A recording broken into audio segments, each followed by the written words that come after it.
정상 생활이 어렵게 되는 그러한 상황에서 지내게 되는 그러한 의미의 의료의 이제 개념입니다. 올해 발표됐던 그 응급의료 기본 계획에서 주요한 내용들을 말씀드리겠습니다. 그러니까 응급의료는 적절하게 제공하지 못하면은 우리가 사망할 수도 있는 그러한 이제 적시성 분야, 또한 공공재적 성격을 가지기 때문에 우리가 빅5라고 하는 그러한 병원에서도 응급의료에 대해서 적극적으로 투자를 하지 않게 됩니다.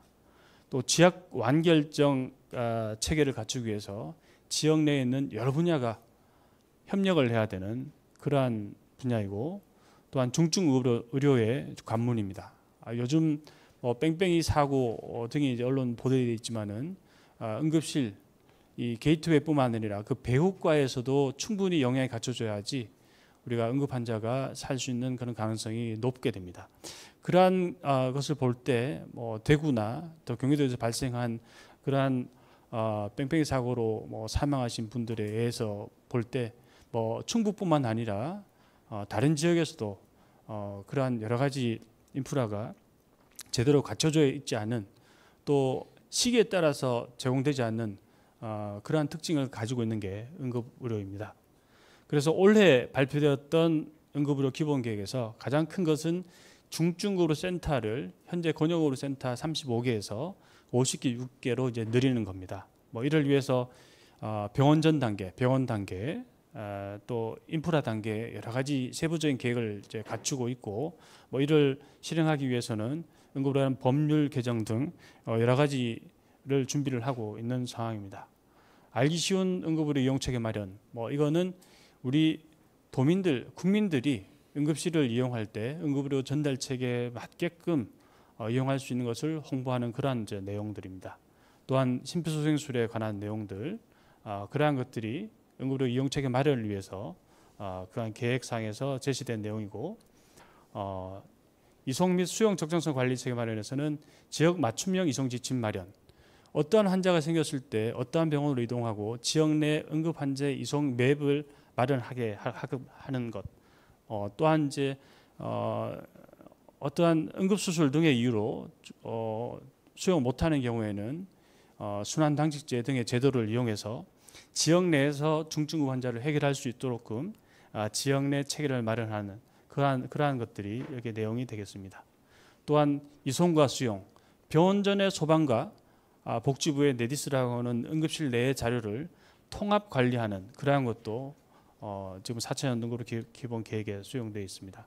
또 응급의료 전달 체계 개편, 지역 내 병원 간 협력 네트워크 구축을 하고, 또 적절하게 네트워크 내에서 타 기관으로 전원할 수 있도록끔 하고, 이러한 것들이 이 지역 내 그 책임 진료를 위해서 제시된 내용들입니다. 또 물적 인적 인프라 확충해서 취약지 응급의료 기능 정립, 인력 확보 지원 방안, 항상 이렇게 제안되어 왔던 내용이지만 아시는 바와 같이 강원도 속초의료원에서 응급학과 전문을 구하는데 아주 높은 연봉을 제시했는데도 구할 수 없는 그러한 부분들, 또한 우리 수도권 이외 지역 내에 필수를 담당하는 전문의들, 교수들을 확보하기 어려워서 여러 가지 제도들을 마련하고 고심하고 있고, 그러한 것들이 여기 해당하는 내용이 되겠습니다. 또 지역 중심의 응급의료 정책 기반 강화, 이 부분은 오늘 이 자리에서 심도 있게 논의해야 될 부분이 아닐까 생각합니다. 우리 도내에서 과연 우리 지역 내 응급의료 정책 기반 강화를 위해서 과연 무엇이 필요하고 무엇이 마련돼야 되는지에 대해서 이후 패널 토의를 통해서 심도 있게 아주 좋은 방향을, 건설적인 방안을 좀 제시가 되고 마련되면 좋을 것 같습니다. 정보체계 선진화 부분에 대해서는 저희 도가 인력이 부족합니다. 의료 인력, 응급의료에 대한 인력. 그래서 이거를 의료기관 간의 협력과 또한 우리가 그 ICT 기술을 위해서 하고자 저희는 21년도부터 스마트시티 챌린지라는 국토교통부 지원 사업을 실시해왔고 올해 12월 본사업 종료를 앞두고 있습니다. 거기에 대한 내용도 다음 연자분께서 말씀을 하실 걸로 생각됩니다. 정책 부분에서 중앙으로 상황실 확장해서 지역응급 상황실을 설치하는 검토한다.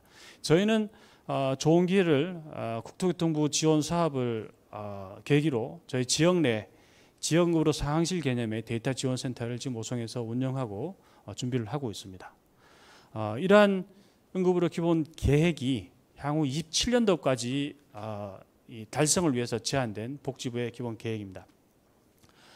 여러 우리 도내 이제 상황과 또 정부의 계획을 바탕으로 저희 도내에서 21년부터 준비하고 있는 스마트 챌린지 사업을 계기로 우리 충북의 응급의료가 획기적으로 발전할 수 있는 그러한 좋은 기회를 될 것으로 생각하고 또 활용할 것으로 생각되는데, 우리가 장기적으로 볼 때는 응급의료에 관련된 여러 가지 인프라를 확보를 하는 게 과제가 될 것 같습니다.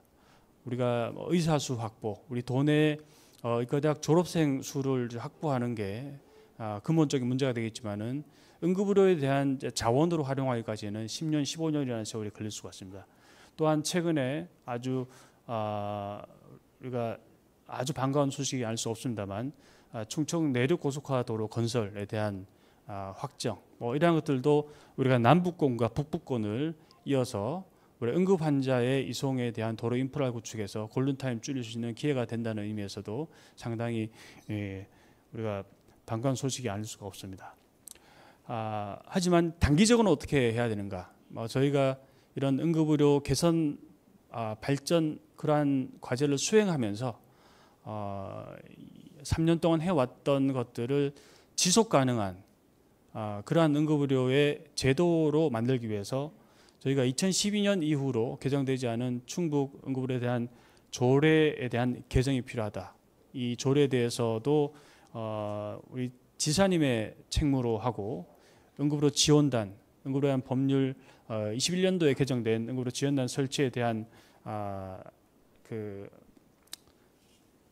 법률 내용에 이러한 세부적인 정책, 교육, 질관리, 홍보 이러한 내용들을 추가하는 그러한 조례 개정, 또 그 외에 이제 구조미 응급처치에 대한 교육을 우리가 지속적으로 시스테믹하게 관리를 하고 실제적으로 이 교육받은 사람들이 우리 공공장소에서 심정지 환자가 발생했을 때 심폐소생술을 제공할 수 있는 그러한 시스템을 구축하기 위해서 이러한 제도 내용으로 조례를 개정하는 것들, 또한 병원적 응급의료에 대한 여러 지원들, 우리 소방과 병원을 연결하는 또 하나는 우리 충북도 내에 응급의료에 대한 협력체와 충북소방본부를 응급의료 발전을 위한 우리가 협력체로 묶어서 갈 수 있는 그러한 제도적 지원을 이제 마련하는 것, 그러한 내용들을 조례로 개정하는 것이 단기적인 개선 방안이 아닐까 생각을 하고 있습니다. 또한 응급의료 거버넌스 구축, 이는 우리가 예비 사업과 본 사업, 스마트 챌린지 사업을 하면서 이 도지사님이 참석하신 자리에서 충북 응급의료 협력체 거버넌스를 저희가 구성을 했습니다. 그간 많은 이제 우리가 이 사업 차원에서 활동을 하고 4가지 세부 사업을 바탕으로 해서 6월 1일 날 서비스를 시작했습니다. 이게 정말 우리 도내에 응급의료뿐만 아니라 의료 발전의 계기가 될 수 있도록 많이들 관심을 가져주시고 이게 지속 가능한 우리 응급의료 개선 사업이 될 수 있도록 제도 수립, 많은 관심과 지원을 부탁을 드리겠습니다. 예. 이상으로 제 강의를 들어주신 여러분께 진심으로 감사드립니다. 고맙습니다.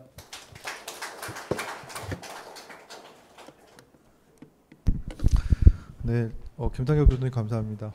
저도 처음 알았는데 기대 수명이 제일 낮다는 게 조금 충격적인 사실인 것 같습니다. 그냥 중간보다 좀 못하다는 얘기는 조금 알고는 있었는데 여기 산다고 기대 수명이 제일 낮다는 것은 조금 저희가 심각하게 돌아봐야 될 그런 문제인 것 같습니다. 그리고 이런 지역적 한계 이런 걸 응급수로 서비스라든가 이런 교통망을 통해서 좀 골든타임을 좀 확보할 수 있는 노력을 좀 많이 같이 했으면 좋겠다는 생각이 듭니다.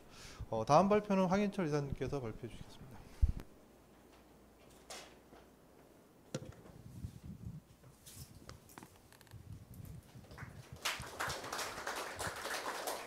네, 반갑습니다. 저는 식회 황인철 이사라고 합니다. 저희 회사는 응급의료 관련된 그 정보 시스템을 개발을 하고 있는데요. 2015년도 연구 개발을 시작으로 해서 2018년도에 충남 소방본부의 그 병원 전 단계에 그 소방 구급대원들을 대상으로 해서 시스템을 공급을 해서 현재까지 그 일반 환자라든지 다수사상자 환자에 대해서 그 시스템 잘 운영을 하고 계십니다. 저희가 그 충북이 아닌 충남에서 시작을 해서 굉장히 좀 아쉬움이 있었는데요. 저희가 이 스마트시티 챌린지 사업을 통해서 우리 충북도의 소방과 또 충남하고 다르게 병원하고의 연계점까지 함께 갈 수 있어서 굉장히 좋은 기회라고 생각이 들고, 그리고 앞서 발표해 주신 그 김상철 교수님께서 그 제기해 주신 우리 도의 응급의료 현황의 문제라든지 이런 것들을 시스템적으로 보완하고 지원할 수 있도록 하는 그런 시스템을 지금 구축을 해서 운영을 하고 있습니다. 저희가 진행하고 있는 국토부의 스마트시티 챌린지 사업 중에 응급의료 서비스 관련된 부분에 대해서 추진 현황을 말씀드리고, 이 시스템이 우리 응급의료의 문제를 어떻게 해결할 수 있는지에 대해서 간단히 소개 말씀드리겠습니다.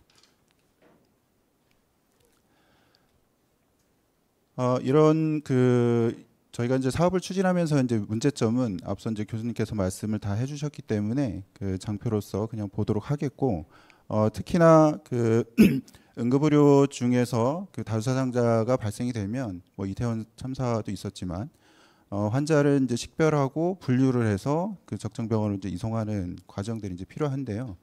현재까지는 그 환자를 분류하거나 하는 이런 종이 트리아지 태그를 쓰고 있습니다.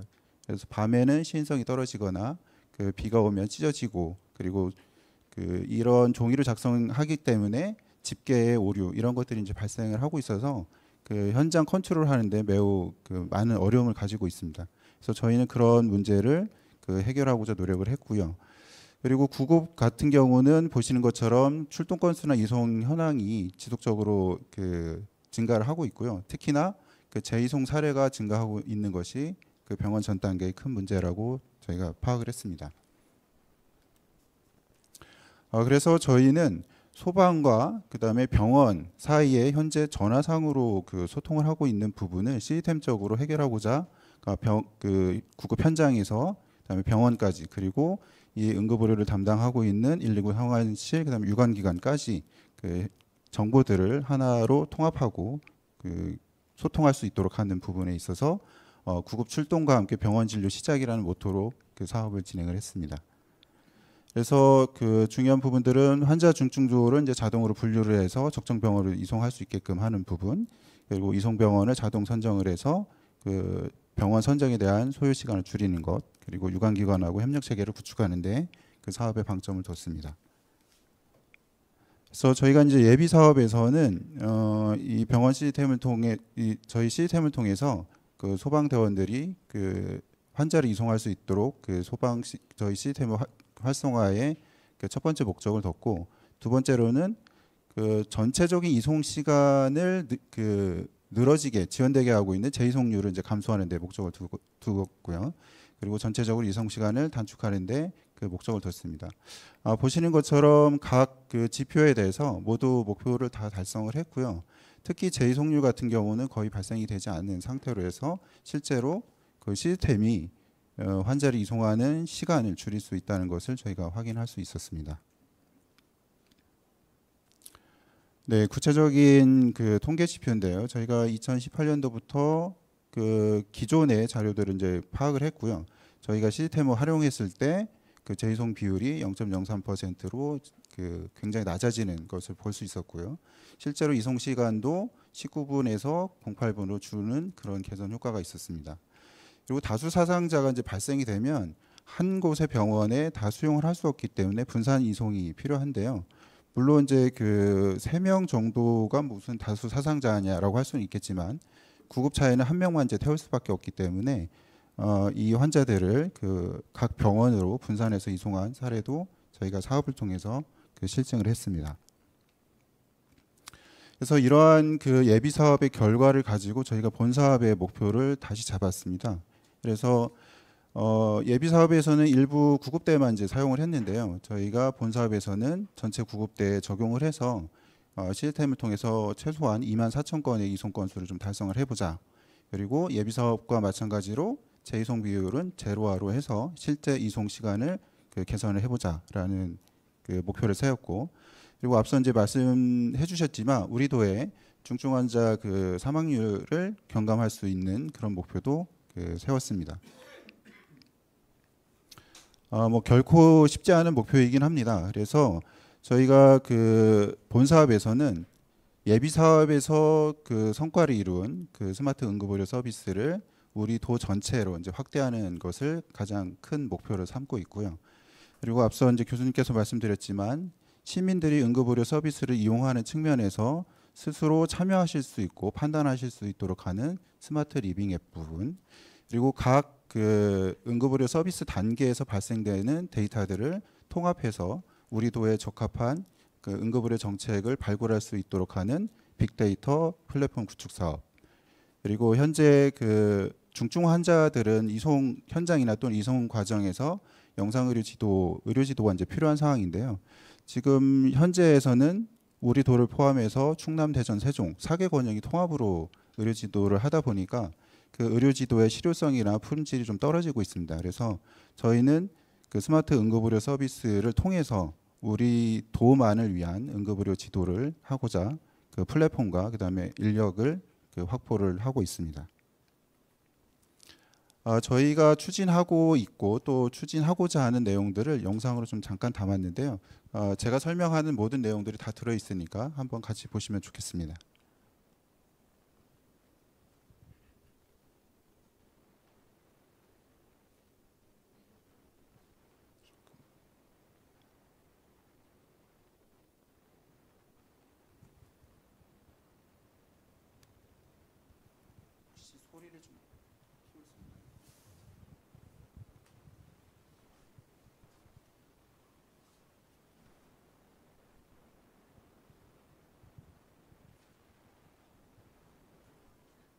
네, 음향이 안 되면 제가 설명하겠습니다. 네.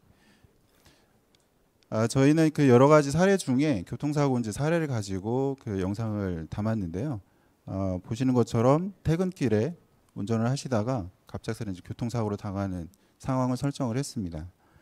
그래서 교통사고를 당하면 뭐 이렇게 이 당하신 분은 신고 자체를 이제 못하는 경우도 있고 신고를 할 수도 있고 여러 가지 이제 신고 체계가 이제 작동이 되는데요. 그러한 신고 첫 단계부터 저희 스마트 응급의료 시스템이 같이 작동을 합니다. 그래서 이렇게 그 상황이 발생이 되면 119에 가장 먼저 신고가 들어가고 그 119에서는 상황 접수가 시작이 되죠.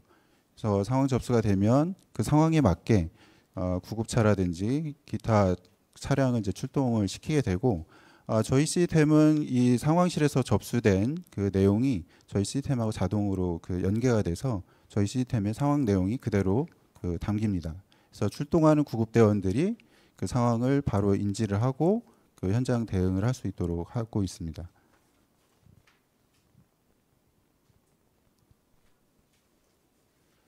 실제로 이제 보시는 것처럼 그 현장에 구급대가 이제 도착이 되면 이제 환자를 이제 평가하는 것이 중요합니다. 그 환자의 상태에 따라서 이제 적정 병원을 이제 선정을 해야 되는 부분이라서 환자 이제 평가가 중요한데요.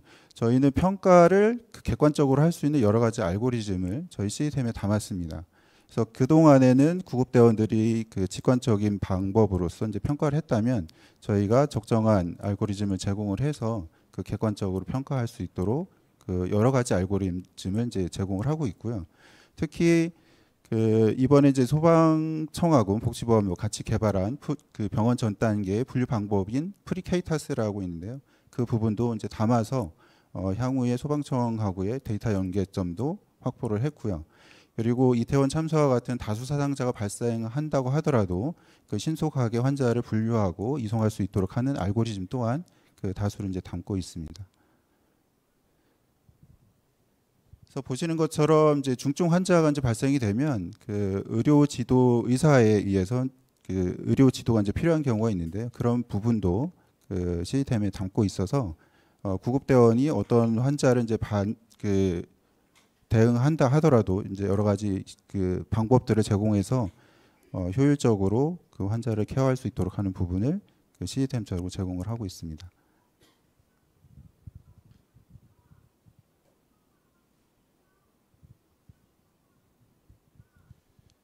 네, 의료 지도는 그 코로나 이제 시대를 거치면서 그 의료 그 원격 진료에 대한 논의들이 이제 상당 부분 있었는데요. 그 현재 원격 진료의 그 포커스는 맞추긴 쉽지는 않은 상황이고, 그래서 구급대원을 상대로 해서 의료진이 그 의료 지도를 할 수 있도록 하는 시스템을 제공을 하고 있습니다.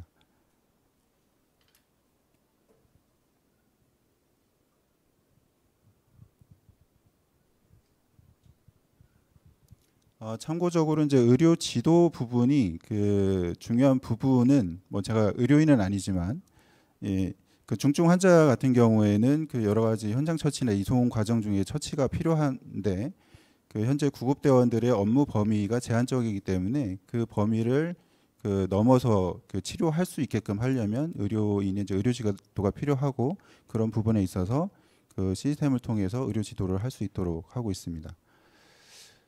그리고 이제 환자의 이제 상태에 따라서 이제 적정 병원을 선택해서 이송할 수 있도록 하는 부분을 이제 보시고 있습니다. 그래서 병원에서는 이송 예정인 환자의 정보를 그 병원 내에서 그 환자가 도착하기 전에 볼 수 있기 때문에 미리 환자의 상태를 파악을 하고 그 치료 준비를 할 수 있기 때문에 기존과 그 달리 병원에 이제 도착해서 접수하고 그때부터 이제 치료하는 것이 아니고 사전에 그 치료 준비를 할 수 있도록 하는 부분이 시스템에 반영이 됐습니다. 그리고 이제 교통 체증이 이제 많은 구간에서는 그 지금 현재 경찰청에서 하고 있는 긴급 차량 우선 신호 시스템하고 연계를 통해서 그 교통 체증 구간의 신호를 제어를 해서 신속하게 병원까지 이송할 수 있도록 하는 부분도 제공을 하고 있습니다. 그래서 저희가 이제 예비 사업에서 이송 시간을 11분 정도 단축을 했고 재이송 건수 그 제로화를 달성을 했습니다. 그래서 그 여러 가지 이제 성과가 있었고요. 실제로 이제 응급의료는 소방하고 의료진뿐만 아니라 그 일반 시민들도 이제 참여할 수 있는 부분이 있습니다. 이제 그런 부분을 그 저희가 스마트 리빙 앱을 개발을 해서 이렇게 이제 심정지 환자가 발생됐을 경우에 그 CPR 교육을 받으신 분들이 그 현장에 그 이동을 해서 실제로 구급대가 도착하기 전에 그 심폐소생술을 수행할 수 있도록 저희가 시스템적으로 구현을 했습니다. 그래서 보시는 것처럼 그 심정지 환자가 발생이 되면 그 심폐소생술 교육을 받으신 분들에게 그 심정지 환자의 위치하고 상태를 이제 전송을 하게 되고요.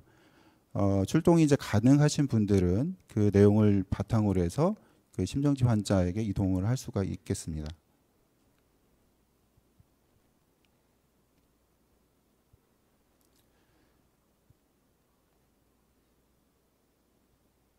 네, 실제로 그 심폐소생술 교육을 받으신 것처럼 굉장히 열심히 잘해주셨고요. 이렇게 이제 일반 시민들이 그 심정지 환자에게 그 CPR을 이제 수행해서 그 심정지 환자에 대한 소생률을 높일 수 있도록 하는 부분도 저희 사업에 이제 같이 담아 있기 때문에 향후에 여러분들도 그 같이 자원봉사로 참여를 해주시면 감사하겠습니다. 네, 제가 설명하려니까 좀 바쁘네요. 다음은 구체적인 사업들은 앞서 이제 영상으로 다 보셨기 때문에 간단하게 설명드리겠습니다. 말씀드린 것처럼 저희가 예비 사업에서는 소방은 7개소, 그다음에 병원 6개소를 시작을 했는데요. 본 사업에서는 소방 12개소 전체를 다 그 진행을 하고 응급의료 기관도 18개소로 이제 확대를 합니다. 그리고 그 포함은 되어 있지는 않지만 요양병원까지도 사업에 참여를 시켜서 요양병원에서 발생하는 응급 환자도 그 병원으로 이송할 수 있도록 그 진행을 하고 있습니다. 네, 그래서 여기가 저희가 응급의료 시스템 개발을 해서 현재 사용을 하고 계시고 그 김상철 교수님께서 도내 응급의료 기관들과 MOU를 체결을 해서 그 병원들이 많이 참여를 하고 계십니다. 이거는 이제 저희의 이제 전체적인 그 시스템 구성도인데요. 그 앞서 이제 말씀드렸듯이 응급 상황이 접수된 단계부터 저희 시스템이 같이 작동이 되고요. 구급대가 현장에 도착하고 그다음에 이송, 그다음에 이송 중 응급처치, 응급실 도착, 그다음에 환자가 이제 병원에 도착해서의 이후 그 치료까지 전 단계를 그 시스템으로 구현을 해서 병원 전 단계 그리고 병원 단계를 이어주는 역할을 하고 있습니다. 그리고 말씀드렸던 것처럼 이 각 그 단계에서 발생되는 그 정보들은 소방에서 소방 시스템으로도 그 제공이 되고 그리고 병원 시스템으로도 제공이 됩니다. 그리고 향후에 각각의 시스템들의 데이터를 스마트 응급의료 빅데이터 플랫폼에 저장을 해서 우리 도에 맞는 그 응급의료 정책을 발굴할 수 있도록 저희가 준비를 하고 있습니다. 그래서 저희가 그 소방본부에 이제 제공한 시스템과 그다음에 병원 쪽에 제공한 시스템입니다. 소방에서는 구급활동 일지를 무조건 작성을 하셔야 되는데요. 거기에 대해서 저희가 구급활동 일지를 개선해서 제공을 해드렸고, 그러니까 병원 쪽에서는 그 소방에서 입력한 데이터가 실시간적으로 병원에 이제 전송될 수 있도록 하는 부분을 제공을 하고 있습니다. 그리고 특이점은 병원을 이제 선정하는 부분이 사실 가장 그 큰 어려움인데요. 그 뉴스에서 나오는 그 응급실 뺑뺑이 자체가 병원 선정을 못해서 하는 부분입니다. 그래서 저희가 그 개발을 한 것은 그 소방에서 그 현장 그 응급 환자의 데이터를 작성을 하게 되면 그 적정한 병원을 추천을 해줍니다. 그러면 각 적정한 병원에 그 응급 환자의 정보가 실시간으로 동시에 전송이 됩니다. 그렇게 되면 과거에 전화를 걸어서 일일이 환자를 상태를 설명하고 수용 여부를 물었던 것을 저희가 시스템적으로 빠른 시간 안에 공유를 하고 의사결정을 받을 수가 있습니다. 요거에 대한 실증 그 데이터는 향후 이제 보여드릴 텐데요. 이렇게 되면은 구급대원들의 전화로 인한 그 수고를 이제 덜을 수 있고, 그리고 병원 쪽에서는 시스템적으로 이제 환자의 상태를 보기 때문에 환자의 상태를 보다 그 명확하게 인식을 해서 수용 여부를 결정을 할 수가 있게 됩니다. 이거는 저희가 그 6월 1일부터 29일까지의 이제 그 통계입니다. 환자 등록 건수는 1,419건이고요. 그리고 실제로 이제 그 각 병원들이 그 수용한 내역들입니다. 여기 보시면 건국대학교 충주병원이 그 현재 가장 많은 수용률을 이제 보이고 있고요. 그리고 충북대학교 권역인 충북대학교 병원뿐만 아니라 이렇게 건대병원이라든지 진천의 제일중앙병원, 제일병원 이렇게 권역에 밀집되는 것이 아니고 지역 그 의료기관들로 환자가 분산되는 효과를 좀 보실 수 있습니다. 물론 이제 데이터가 더 축적이 돼야 더 정확한 데이터가 나오겠지만 이 시스템을 통해서 권역 3차 응급의료기관으로 몰리는 것을 그 지역으로 분산시키는 효과가 어느 정도 있을 것으로 보고 있습니다. 그리고 가장 중요한 것은 사실 그 수용 요청에 대한 응답 시간을 어떻게 줄일 거냐. 그래서 그 빠르게 응답 그 받은 것을 기반으로 해서 적정 병원을 어떻게 선택할 거냐가 가장 중요한 관점인데요. 저희가 그 6월 29일까지 한 그 결과를 바탕으로 보면 구급대가 이제 병원 쪽으로 수용 요청한 것은 2,310건입니다. 그 중에서 수용 가능하다고 응답한 것은 1,650건으로 71.4%에 달하고 있고요. 물론 이제 수용 불가 건도 있습니다. 물론 이제 수용 불가 건은 이송을 못한다는 것은 아니고 구급대가 하나의 환자에 대해서 2개 이상의 병원에 수용 요청을 보내기 때문에 수용 요청과 불가가 이제 더 많이 나올 수가 있습니다. 그래서 여기 중요한 것은 여기 노란 박스에 보시는 것처럼 요게 이제 그 시간인데요. 1분 26초가 여기 라인입니다. 그 이하로 다 지금 수용 요청이 결과가 다 진행이 됐습니다. 저희가 보면 최대 2분 내에 수용 요청 응답을 하도록 지금 그 협의체 그 사업 내에서 권고를 하고 있는데 그것보다 더 빠르게 병원에서 수용 요청 여부를 회신을 해주고 있기 때문에 구급대원들은 병원 선정을 신속하게 하실 수 있는 그런 환경을 제공을 하고 있습니다. 뭐 그 수용 불가 사유에 대한 부분도 물론 있습니다. 그런 것들은 이렇게 이제 표가 나와 있고요. 이런 것들은 점차적으로 개선할 계획을 가지고 있습니다. 그리고 이제 수용 가능한 것과 불가능한 것에 대한 각 의료기관들의 현황들인데, 요거는 그 의료기관의 상황에 따라서 조금 개선될 걸로 이제 보고 있습니다. 그래서 그 저희가 이 시스템을 통해서 여러 가지 그 기능들을 제공을 하고 있지만 가장 중요한 것은 응급 환자를 적정한 병원에 빠르게 이송하는 부분입니다. 그 부분에 있어서 그 앞서 보여드린 것처럼 그 빠른 수용 요청 회신을 통해서 적정 병원을 선정할 수 있다는 게 가장 큰 장점이고요. 여기 보시는 이런 그 CPR 환자에 대한 그 내용도 여러분들이 함께 참여하실 수 있기 때문에 이런 그 자원봉사와 관련 부분도 참여를 해주시면 좋겠고, 관련해서는 그 향후에 그 신동민 교수님께서 좀 더 자세히 설명을 드리겠습니다. 이거 빅데이터 플랫폼에 관련된 부분은 119 의료기관, 유관기관 데이터들을 수집, 분석, 가공을 해서 저희가 그 응급의료 예측할 수 있도록 하는 여러 가지 인사이트를 도출하는 데 방점을 가지고 있습니다. 그리고 영상 의료 지도 부분도 현재 그 상황관리센터에서 머무르던 것을 이송 예정 병원까지 확장을 해서 그 영상 품질을 높이는 쪽으로도 저희 시스템을 제공을 하고 있습니다. 네, 이상 그 여러 가지 사업들을 설명을 드렸고요. 저희 시스템이 소방대원 그리고 병원, 결과적으로는 응급 환자에게 도움이 될 수 있는 쪽으로 그 발전할 수 있도록 그 진행을 하겠고, 이 시스템이 우리 도뿐만 아니라 그 다른 지역에서도 활용될 수 있도록 우리 도에서 적극적인 지원을 해주시면 감사하겠습니다. 고맙습니다.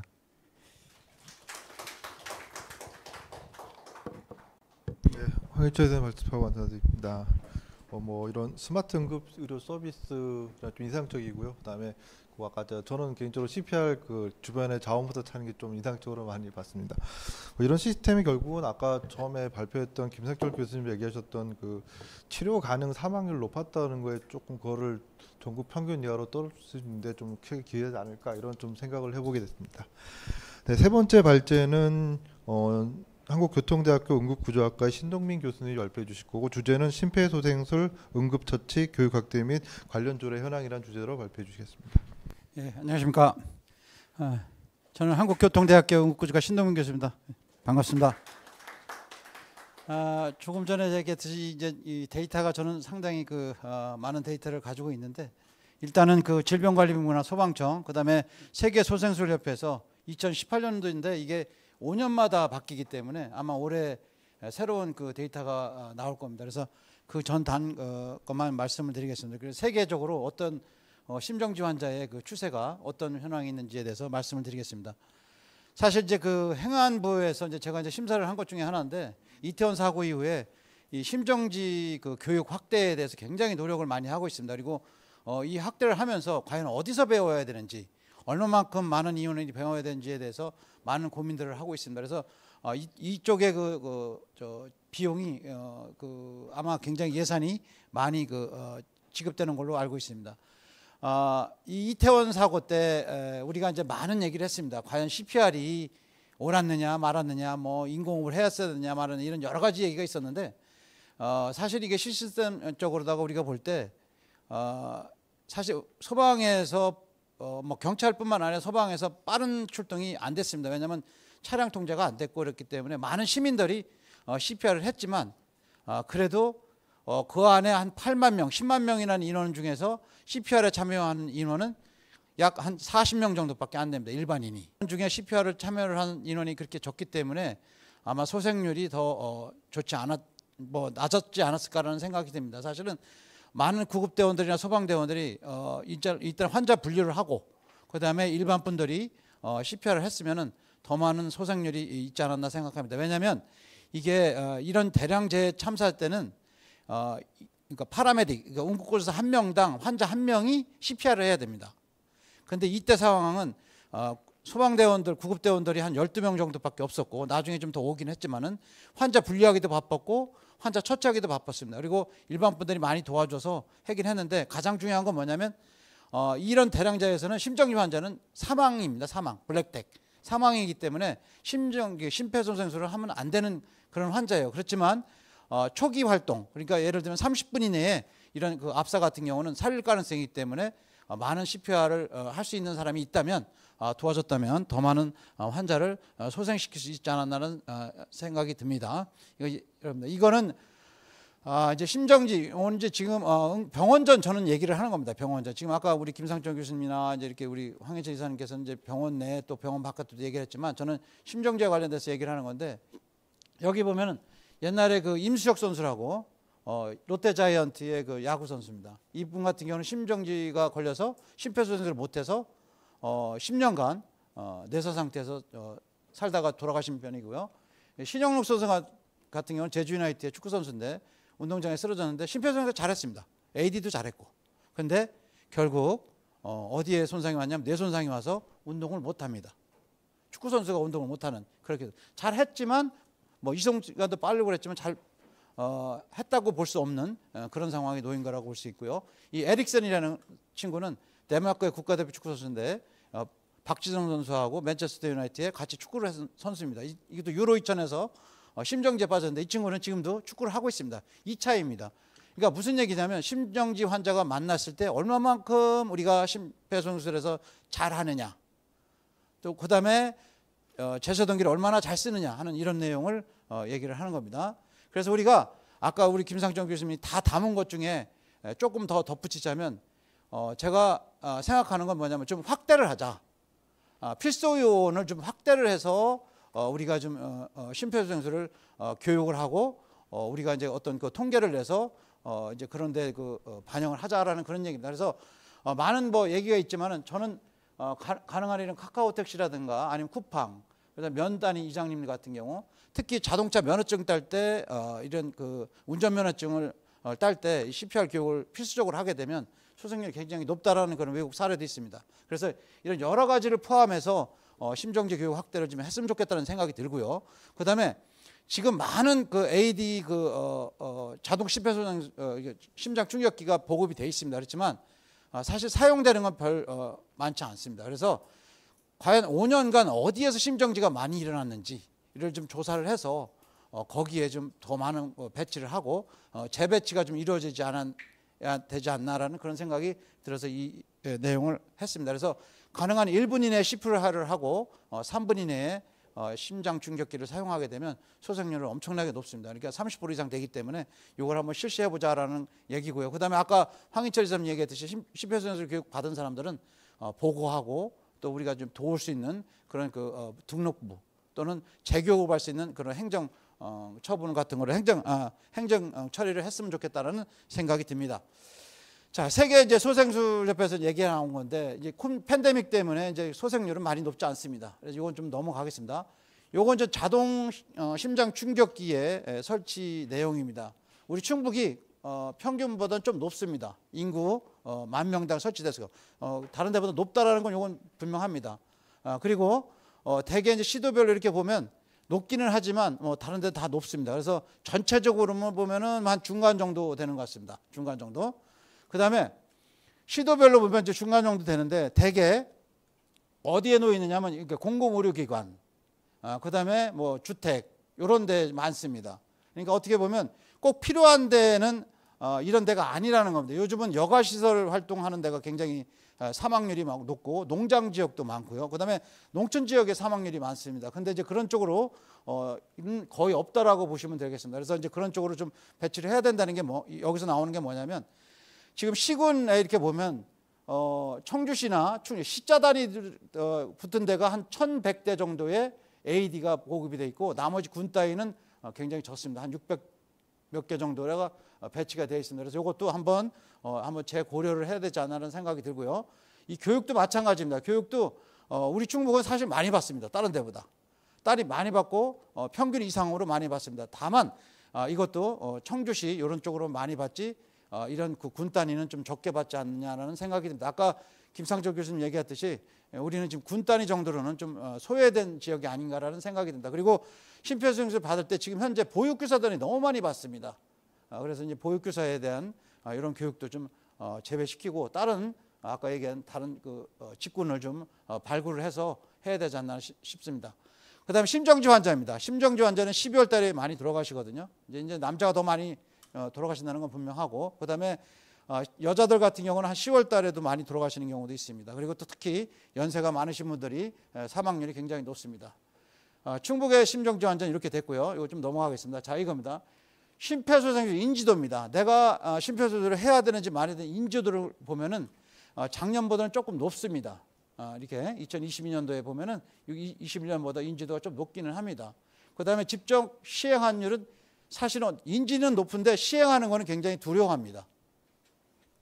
일반인 분들이 굉장히 두려워하고 또 교육 경험은 뭐 굉장히 많습니다만은 또 실제적으로 하는 거는 좀 두려워하는 경우가 많습니다. 그리고 왜 그러냐면 좀 정확한 방법을 몰라서도 그렇기도 하고 특히 이제 법적으로 문제될까 봐도 그렇기도 하고 내가 뭐 또 잘못될까 봐라는 그런 게 있습니다. 그래서 요즘은 119에 전화하면 다 이렇게 가르쳐주는 그런 방법이 있는데 그런 걸 잘 모르는 경우도 많습니다. 그래서 조금 더 인지도도 좀 높이고 시행률도 좀 높였으면 하는 방법입니다. 그래서 충북이 인지도가 거의 뭐 하위권이라고 볼 수 있습니다. 사실 인지도도 하위권이고 실행률도 좀 하위권인데 교육은 많이 받는데 이게 이제 왜 그러냐면 교육에서 가장 문제가 뭐냐면 우리는 얘기를 합니다. 응급의료법 5조 희양에 구호자구호법이라는 게 있는데 심정지 환자의 이런 여러 가지 이런 내용이 없고 그냥 면책으로 돼 있으나 면책으로. 그래서 이거를 심정지 환자는 면제 조항을 그러니까 심폐소생술을 하는 사람이 잘못돼도 면제 조항을 두는 이런 거를 좀 바꿨으면 하는 그런 바람이 있습니다. 다른 건 좀 위험하긴 하지만 이 심정지 환자 사실은 그래도 심정지 환자를 살리다가 돌아가셨을 때 소송을 해서 진 적은 없습니다. 그렇지만 그래도 일반 분들이 좀 확신을 가질 수 있도록 했으면 좋겠다는 생각이 들고요. 자, 충북 같은 경우는 이제 이런 건 좀 넘어가겠습니다. 좀 시간상으로 제가 좀 많이 앞에서 지체가 돼 있기 때문에 좀 넘어갈게요. 여기에 인지율입니다. 이거입니다. 자, 요거를 이제 말씀을 드리겠습니다. 자, 심정지 환자가 점점 늘어나고 있습니다. 이게 왜냐하면 팬데믹 때문에 그래요. 이게 왜냐하면 이 코로나 때문에 심장의 부하를 굉장히 많이 졌습니다. 심근 손상이라든가 심근에 염증이 생기기 때문에 심장마비가 많이 늘어나고 또 구급대원들이 출동이 굉장히 늦습니다. 왜냐하면 다른 코로나 환자를 이송하는 바람에 늦게 출동해서 지금 점점 늘어나고 있습니다. 이게 그리고 또 하나는 이제 이게 가장 중요한 내용 중에 하나입니다. 우리가 생존율입니다. 생존율이 우리나라는 거의 이거는 팬데믹 때는 8.7%입니다. 그래도 팬데믹 전에는 10.3이라는 거 10명 중에 1명 정도는 살렸다는 거예요. 그런데 지금은 10명 중에 1명을 못 살립니다. 이건 왜냐하면 누군가가 심폐소생술을 하기 원하지 않습니다. 왜냐하면 이게 감염될까 봐. 이제 감염될까 봐 하지 않기 때문에 이렇게 좀 떨어지는 경우가 좀 있습니다. 그리고 이게 가장 중요한 겁니다. 아까 신영록 선수하고 그 에릭센이라는 친구하고 이건데 뇌기능 회복률이라는 건 뭐냐면 현장에 얼만큼 치료를 받은 다음에 가서 일을 할 수 있느냐 정상적으로 하는 그런 내용입니다. 그런 거 보면은 이런 걸 보면은 우리도 많이 떨어져 있다는 겁니다. 그러니까 거의 살려도 반은 거의 다 뇌기능이 회복이 안 된다는 거예요. 반 이상이. 예, 그래서 현장에서 활동하지 못하고 영원히 불구로 사는 그런 실정이라는 겁니다. 그래서 이것도 교육을 통해서 많이 좀 높여야 되는 것 중에 하나라고 봅니다. 자, 다음은 충북을 보겠습니다. 생존율이 6.2%입니다.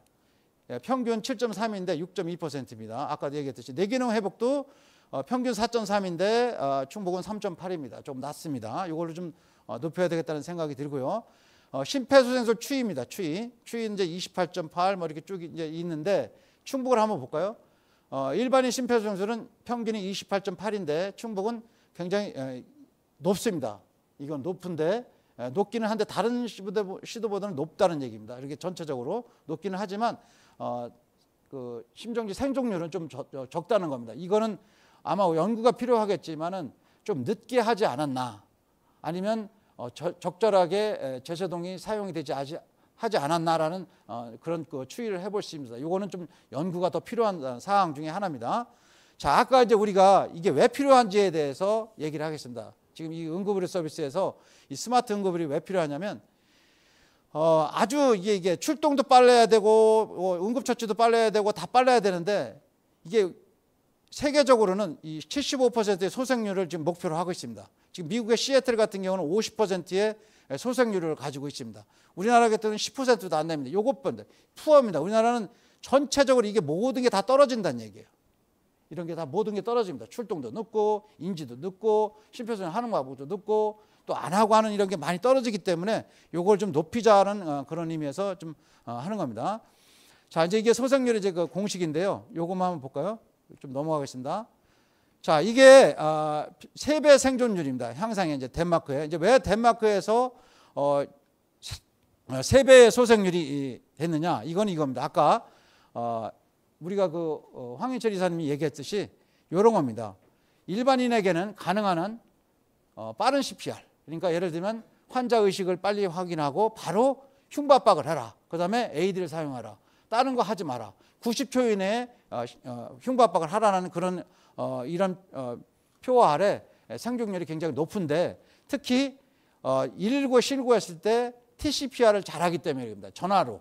그러니까 전화로 잘 알려줍니다. 일반 사람들이 CPR을 배우지 못해도 안 해도 전화로 119에 잘해서 어떻게 하라는 걸 잘 가르쳐주는 게 지금 선진국의 시스템입니다. 우리나라도 이걸 합니다. 그렇지만 아직도 전화로 다 119에 신고해서 그거를 수행할 수 있는 그런 교육할 때 그런 내용을 잘 안 하기 때문에 일반인들이 119에 신고하고 바로 끊어버리거나 아니면 그 얘기를 듣지 않고 다른 거를 본인이 이제 우왕좌왕한다든가 하는 이런 것 때문에 이게 높아지지 않나 하는 그런 생각입니다. 그래서 서울서 해봤더니 서울에서는 굉장히 높아졌습니다. 이 TCPR을 지금 서울 지역에서는 굉장히 잘하고 있는데 소생률이 굉장히 한 13%까지 올라가는 걸로 결과가 나타났습니다. 자, 아리조나에서도 여기서도 보면은 전화로 다 CPR 하는데 소방서에서 가르쳐주면은 178초에서 155초로 이게 무슨 얘기냐면 흉부압박을 최초로 할 때가 155초로 감소됐다는 겁니다. 의식 확인하고. 왜냐하면 이거 하면은 굉장히 의식 확인하기 쉽지 않고 환자가 이제 진짜 살았나 죽었나 이런 판단하기도 어렵고 또 뭐 가서 달려가서 하는 것도 좀 시간도 걸리고 그렇기 때문에 그런 시간이 다 합해져서 하는 시간입니다. 그래서 가능한 한 90초 이내에 하면 가장 좋지만 그렇지 못한 상황입니다. 그래도 좀 굉장히 높아지고 있다는 겁니다. 그다음에 일본 같은 경우도 생존율이 3배로 높아졌습니다. 이거는 특히 초중고에서 의무교육을 하고 있습니다. 의무교육을 하고 있고 그다음에 운전면허제 취득 시 CPR 교육을 의무화하기 때문에 굉장히 지금 높아지고 있습니다. 그래서 한 15.9%로 높아지고 있다는 겁니다. 자, 그래서 이제 양질의 이제 CPR을 해야 되는데 뉴욕 같은 경우도 옛날에는 4%밖에 안 됐습니다. 생존율이. 여기 이제 안 나와 있지만 지금은 19.6%로 굉장히 높습니다. 이거는 뭐냐면 양질의 고품질의 CPR을 이제 가리키고 행하기 때문에 그렇습니다. 자, 그다음에 이제 우리가 요거는 좀 넘어가겠습니다. 지금 AED 배치에 대해서 얘기를 하는데 일본 같은 경우도 생존율이 높아진 게 이겁니다. 이 밴딩머신 같은데 이제 심장 충격기 같은 거를 배치를 합니다. 그래서 가까운데 이 심장 충격기를 3분 이내에 사용하면 소생률이 굉장히 높기 때문에 빠른 시간 내에 심장 충격기를 사용할 수 있도록 이렇게 배치를 하는 경우입니다. 지금 이제 스마트 응급의료 중에 가장 중요한 게 입니다. 아까 지금 우리가 지금 충청북도에서 지금 시작하지만 이거는 유럽이라든가 아니면 미국의 시애틀 또 여러 아리조나 이런 지역에서는 거의 한 10년 전에 시작한 일입니다. 사실 이게 스마트 응급의료라는 게. 그래서 그분들이 이 실행을 하면 이게 이제 아까 얘기하신 심폐소생술을 할 줄 아는 사람이 등록을 해서 이제 심정지가 일어나면 알려줘서 거기 빨리 가서 CPR하고 AED가 어디 있는지 가르쳐줘서 빨리 갖고 와서 하는 이런 시스템. 조금 전에 발표한 이런 시스템입니다. 이런 시스템에 의해서 많은 사람들이 소생률이 굉장히 높아졌습니다. 스웨덴이나 덴마크나 이게 다 높아졌습니다. 그래서 이걸 300m 이내에 빨리 가져올 수 있는 AED를 가져와서 사용할 수 있는 또 알려주는 어디에 심정지가 일어나고 어디에 이거 다 사실 우리나라에 있습니다. 있는데도 이게 홍보가 아마 여기 AED 있는 홍보 웹 깔려신 분 별로 없을 것 같습니다. 저는 있습니다만 거의 없어요. 있거든요. 이거 다 있는데도 우리는 지금 그걸 홍보도 모르고 알지도 못하고 그러니까 사용도 못하고 하는 방법입니다. 그래서 CPR 교육을 받을 때 이런 걸 좀 같이 했으면 좋겠습니다. 그래서 이것도 마찬가지입니다. 싱가포르도 굉장히 이런 웹을 통해서 소생률이 굉장히 높아졌다는 겁니다. 자, 그리고 이제 각 나라마다 중고등학교에 의무적으로 다 교육했다는 거고요. 38개 중에 의무화가 미국은 CPR 의무화 법률을 통과를 노력했는데 지금 통과됐습니다. 통과돼서 지금은 시행을 하고 있습니다. 그래서 학생 때 다 많이 배우면 평생 갈 수 있습니다. 이런 거는. 자, 그다음에 일본에서도 이제 마라톤 도쿄 올림픽 때 이때 이제 심정지 환자가 하나도 발생 안 했다는 그런 내용입니다. 자, 우리나라가 이겁니다. 우리나라가 요건데 요게 이제 시애틀입니다. 이제 시애틀인데 우리나라 소생률은 거의 10% 이내입니다. 어떻게 보면 우리나라가 잘 산다고 하지만 잘 사는 나라 치고는 굉장히 소생률이 적다는 것입니다. 작다는 겁니다. 이거는 결국 이런 시스템이 잘 안 됐다라는 겁니다. 그래서 결론적으로 제가 좀 말이 빠른데 시간이 좀 오버돼서 그렇습니다. 제가 이게 이겁니다. 좋은 생각은 세상에 널려 있습니다. 우리가 좋은 생각 많습니다 지금. 그렇지만 성공적적이 정착이 없다면 좋은 생각은 정말 아무것도 아닌 것 같습니다. 그래서 좀 생각만 갖지 말고 우리가 좀 이거를 좀 정책에 할 수 있도록 이렇게 실현을 할 수 있도록 좀 많이 해주셨으면 하는 바람입니다. 그래서 이상 마치겠습니다. 감사합니다. 네, 신동민 교수님 감사합니다. 그래서 시간이 조금 한 5분 정도 좀 걸리긴 했는데요. 그래도 지금 3시 9분인데 5분 정도만 잠깐 쉬었다가 14분에 다시 토론을 남아 계신 그 토론을 시작하도록 하겠습니다. 5분 뒤에 다시 시작하도록 하겠습니다.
네, 좀 시간이 돼서 이제 곧 시작을 하도록 하겠습니다.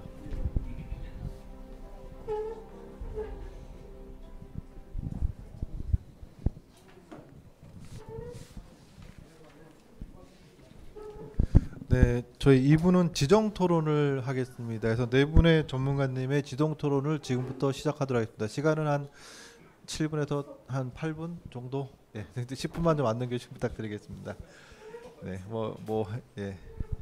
먼저 첫 번째 토론은 충청북도의회 정책복지위원회 위원장이신 이상정 위원장님께서 시작을 해주겠습니다. 네. 네. 앞에서 우리 발제 세 분 발제자님들 잘 들었습니다. 좀 이렇게 귀에 쏙쏙 들어오는 그런 내용들이었던 것 같고요. 이제 저는 이제 그런 부분들을 어떻게 제도적으로 좀 만들어낼 것인가라는 이제 그런 부분들이 좀 초점일 것 같습니다. 저희 도의에서 그 역할이고요. 그래서 어쨌든 그 관련해서 충실하고 또 사업 수행을 위해서 필요한 제도적 근거인 국가 법령과 지방자치법규 조례에 대해서 말씀드리겠습니다. 제가 좀 이렇게 결론부터 말씀드리면 우선 좀 궁금해하실 것 같고 그래서 말씀하신 부분들에 대한 우리 충청북도 조례가 상당히 필요하고 또 마침 또 저희가 이 부분에 대해서 좀 관심 가지고 연초부터 관심 가지면서 조례를 개정하자 2013년도 이후로 조례가 거의 뭐 좀 이렇게 내용이 없는 상태를 개선하자 그래가지고 조례 개정을 준비 중에 있습니다. 그래서 저희는 오늘 토론회를 또 유난히 또 주목하고 있고 또 말씀하신 부분들을 조례 내용에 좀 보완해야 된다라고 생각을 하셔서 우선 들으시면서 좀 편안하게 왜 도의에서 왜 아무것도 안 하지 왜 이런 부분들이 아니라 저희가 나름대로 하고 있으니까 좀 편안하게 들어주셔도 좋겠다. 이제 그런 말씀을 드리면서 말씀드리겠습니다.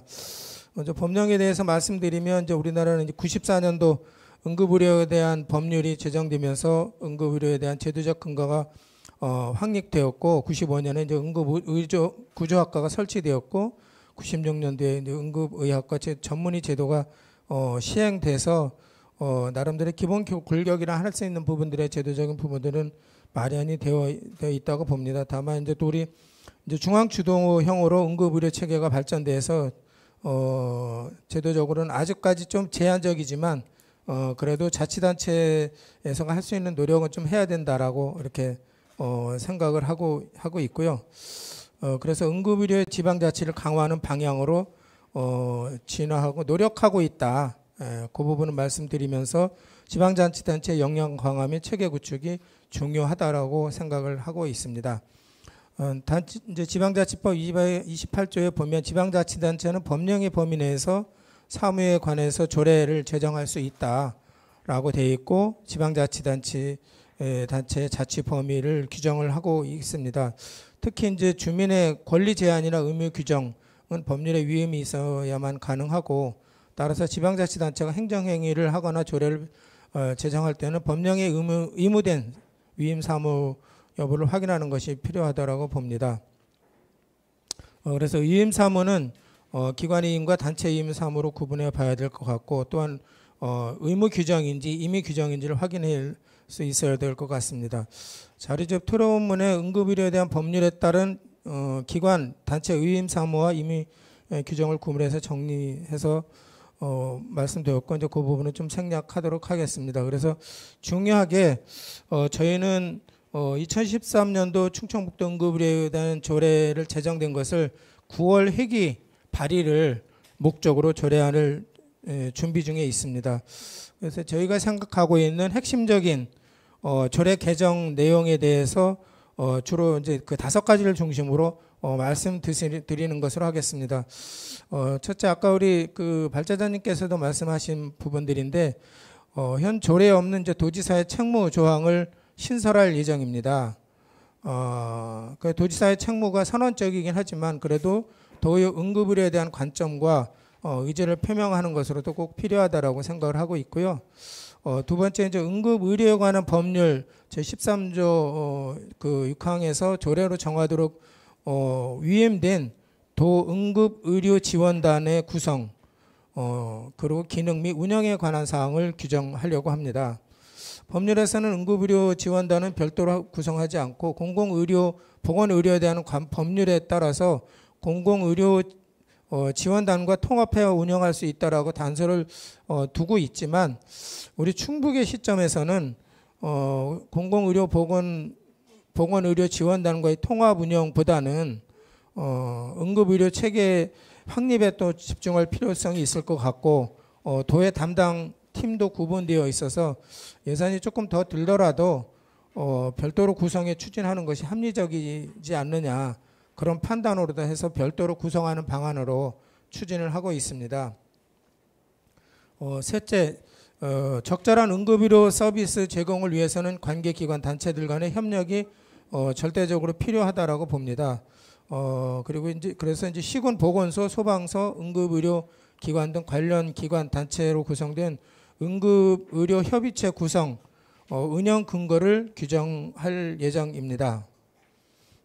또 넷째, 응급 환자의 심폐소생을 위한 자동 심장 충격기는 위급한 상황에서 환자의 생명을 살릴 수 있는 응급 장비로 설치 확대가 필요합니다. 물론 법 개정으로 상시 근로자 300인 이상의 사업장까지 설치 의무 대상 시설에 포함되어 있지만 아직 의무 설치 확대가 더 필요하다라고 보여집니다. 그리고 앞에서 말씀하셨듯이 조례에서 의무 규정은 법률의 위험이 있어야 가능한 것이 현실이기 때문에 조례에서 설치된 의무를 강제할 수는 없고 다만 그 법에서 정한 자동 심장 충격기 설치 의무 대상 시설 이외의 시설 소유자나 점유자에게 설치를 권장하는 규정으로도 해서 또 지원하고 해서 좀 확대할 예정입니다.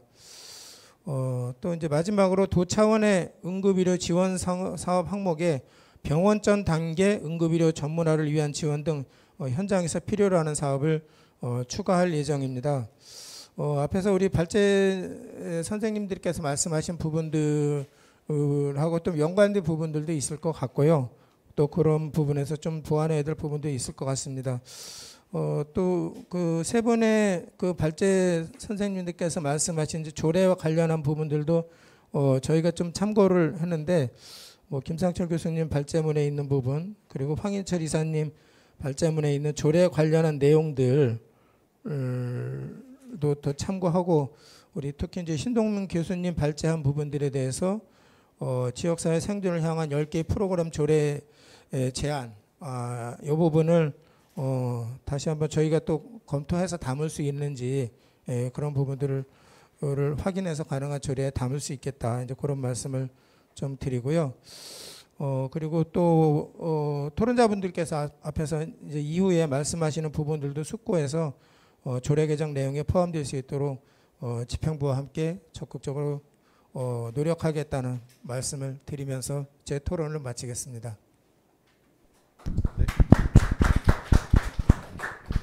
네, 이상정 의원님 감사드립니다. 지금 추진 중이신 얘기를 좀 해주셨고 아마 이런 내용들이 충분히 논의를 통해서 가을 회기에 되면은 아마 그래도 좀 충청북도 도민들이 좀 더 안전한 응급의료 서비스를 받지 않을까라는 그런 좀 생각을 해보게 되었습니다. 다음은 발표는 서울시립대학교 도시보건대학원의 나백주 교수님께서 발표해 주시겠습니다. 예, 안녕하십니까. 저는 서울시립대 도시보건대학원의 나백주 교수라고 합니다. 오늘 이런 자리에 그 토론자로 초대되게 돼서 기쁘게 생각을 하고요. 제가 좀 그 발제문을 좀 읽어보고 또 오늘 발표하시는 거 들어보면서 느낀 점을 좀 중심으로 토론 드리도록 하겠습니다. 근데 제가 먼저 사과를 드려야 될 게 제목을 잘못해가지고 낮추는 걸로 해야 되는데 이게 높이기로 돼 있어가지고 대단히 실례를 했습니다. 그 내용은 낮추자는 그런 취지고요. 본문에도 글이 나와 있는데 어쨌든 지금 제가 봤을 때는 가장 큰 문제가 충청북도의 치료 가능 사망률이 전국에서 17개 시도 가운데 가장 높은 것이 아마 가장 큰 문제로 좀 생각됩니다. 실은 제가 예전에 영동에 한번 방문을 해가지고 119 출동 요청 나온 것에 대해서 한번 제가 영동을 돌아다니면서 출동 요청을 한 시간과 실제 그 119 소방이 몇 시에 왔었는가 하는 것들을 이제 그 사후적으로 한번 서비를 나가봤던 적이 있었거든요. 그랬더니 그 영동이 그 상당히 그 교통이 오지고 그런데 출동은 그 요청했던 것에 비해서 상당히 빠르게 왔던 그런 거가 있었고, 어떤 분은 내가 그거 어떻게 요청하는 줄 당신이 알고 왔냐. 그래서 이게 저기 보건복지부하고 소방청하고 같이 협력해서 하는 연구다 이렇게 이제 설명드리고 이렇게 했는데, 제가 이제 좀 느꼈던 거는 이게 지금 아까 보니까 10만 명 중에 한 50 몇 명 정도가 치료 가능 사망으로 이제 매년 나타나고 있는데, 그 중에 일부 질환, 뭐 심근경색이라거나 뇌졸중이라거나 하여튼 그런 좀 그 일부 질환을 중심으로 부검형 어떤 조사를 도 차원에서 한번 해본다면 이게 어디에서 좀 문제가 있었는가 하는 점을 조금 더 그 상세하게 볼 수 있지 않을까 하는 그런 생각을 해봤어요. 그래서 우리 여기 김상지 교수님도 와 계시고 그러는데 한번 그런 연구를 한번 자체적으로도 한번 고민해 볼 수 있지 않을까 한번 제안 말씀 드려봅니다. 거기에 이제 더해서 지금 문제가 그 도에서 자체 완결적 의료, 그러니까 즉 이 말은 다시 말해서 의료 이용과 관련해서 외지의 이용이 충북이 상당히 높다는 거거든요. 근데 지금 뭐 예를 들어서 충남이라거나 전남이라거나 경남은 예전에 그 중심 도시였던 데가 광역시로 분리가 되어 있는데, 전북, 충북 이런 데는 사실 이제 그렇게 안 돼 있는 상태이고, 그렇게 안 돼 있는 상태에서 이렇게 지금 낮다는 것은 상당히 좀 문제가 아닌가 이렇게 생각이 됩니다. 사실 이런 문제 때문에 사실 코로나19가 한참일 때 이제 충청북도의 공공의료 요구가 높았죠. 제천에서도 아마 그런 이야기가 있었고, 그다음에 충북 그 남부 지역 옥천 영동에서도 아마 그런 이야기가 잠깐 나왔던 것으로 제가 모니터링을 하고 있고요. 이번에 또 단양 같은 경우도 그 보건소를 병원화 보건소, 즉 보건의료원으로 만들어 가지고 지역 내에 그 필수 의료 기능을 감당하려고 하는 그런 노력들이 지금 나타나고 있는 상황인데, 이런 그 공공의료의 어떤 강화를 이제 또 아까 그 김상철 교수님 발제에도 있었지만은 응급의료도 사실 굉장히 이건 공공의료의 핵심적인 그런 부분이거든요. 그래서 이런 거를 좀 안정적으로 하려면은 도 차원의 제도적 뒷받침이 상당히 있어야 된다 하는 이야기를 드릴 수 있을 것 같습니다. 그런 부분들이 바로 이제 도의 어떤 조직 체계에서 응급의료나 공공의료를 어떻게 담당을 하고 있는가. 예산 체계나 예산 액수는 뭐 어느 정도 비중이고 1인당으로 따졌을 때 어떤가 이런 건데, 제가 이제 그 뭐 세부적인 예산까지는 보기가 어려웠었지만은 도청 홈페이지에 들어가서 보니까 공공의료는 팀이 다행히 있었지만은 응급의료는 주무관 한 분께서 다른 업무랑 같이 겸해서 하고 있는 가운데에서 응급의료가 이렇게 돼 있어가지고 모르겠습니다. 제가 봤을 때는 좀 더 이 부분은 개선의 여지가 좀 크지 않나 하는 그 말씀을 좀 드려보고 싶습니다. 그래서 그런 측면에서 말씀을 좀 드리고 싶고요. 지금 이 과거에 전국민 의료보험이 도입되면서 그 지방의 의료가 부족한 것들을 해결하기 위해서 그때 독일과 일본에 차관을 들여가지고 민간병원을 지원하는 것으로 해결을 하려고 했었지만은 이게 사실 그 지속되지가 잘 않았거든요. 그래서 저도 예전에 괴산에 있는 병원에 제 아는 분이 근무를 해서 거기를 가보니까 아마 그 병원은 지금 없어지고 아마 괴산 성모병원으로 바뀐 것 같아요. 그 바로 옆에 보건소가 있었는데 신축해서 이전을 한 것 같고, 그때 거기 괴산에 있는 병원이 사실 거의 그 쓰러지 일보 직전으로 제대로 된 투자를 안 되고 있고, 사실 지금 얼마 전에 그 명동에 있는 백병원도 좀 문을 닫는 것으로 결정을 했거든요. 그래서 이게 시장의 의료 수요 중심으로 움직이는 민간병원의 지역 의료를 필수 의료를 맡기는 것이 더 이상 지속 가능한가 하는 그런 측면들을 좀 생각을 해봐야 될 것 같고, 그런 의미에서 그때 한참 논의가 됐던 제천의료원이나 단양군 보건의료원 이런 부분들, 그리고 기존에 있는 청주의료원과 충주의료원의 기능을 좀 더 현대화시키고 강화하는 그런 부분들이 상당히 좀 필요하고, 그런 걸 할 때 지역의 거점 그 국립대병원인 충북대병원과 굉장히 긴밀한 협력 연계를 좀 가질 수 있도록 하는 것이 중요하지 않을까 이런 생각을 좀 해봅니다.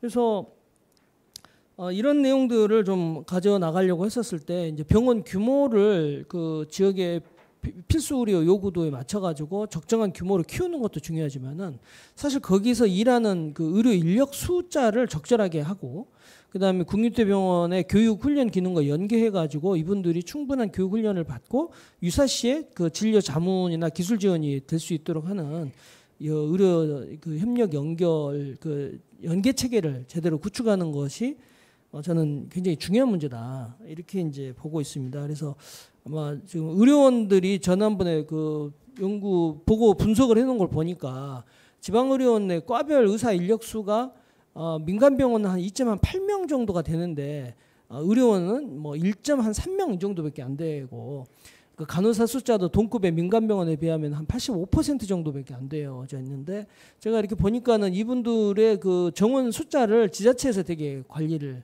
많이 하는데 이거를 지자체 담당 그 과장님이나 팀장님한테만 맡겨놓지 마시고 이거를 제가 봤을 때는 그 이렇게 지자체에서 공공보건의료기관 인력 그 뭐 기준 조례 같은 걸 좀 만들어서 연구를 해서 이거를 의회에 보고를 하고 합당하면은 예산에 좀 태워서 갈 수 있도록 이렇게 하는 식으로도 좀 할 필요가 있지 않나 이렇게 좀 생각을 해봅니다. 그리고 그 응급의료와 관련해서 아까 전에 이제 제가 그 대구라거나 최근에 이제 서울도 좀 봤었을 때 가장 큰 문제가 뭐냐면은 병상이 어디가 지금 비어 있고 어느 정도 환자를 볼 수 있으며 그다음에 그 119라거나 또 지역 의료기관에서 어떤 정도의 환자가 발생했었다면은 이렇게 연결이 가능한가? 물론 아까 그 황희철 이사님께서 말씀하신 그런 기술적인 그런 지원도 중요하지만은 실제로 그것이 병원이 비어 있는지 그런 것은 그 전문 인력이 사실 물어보고 확인하고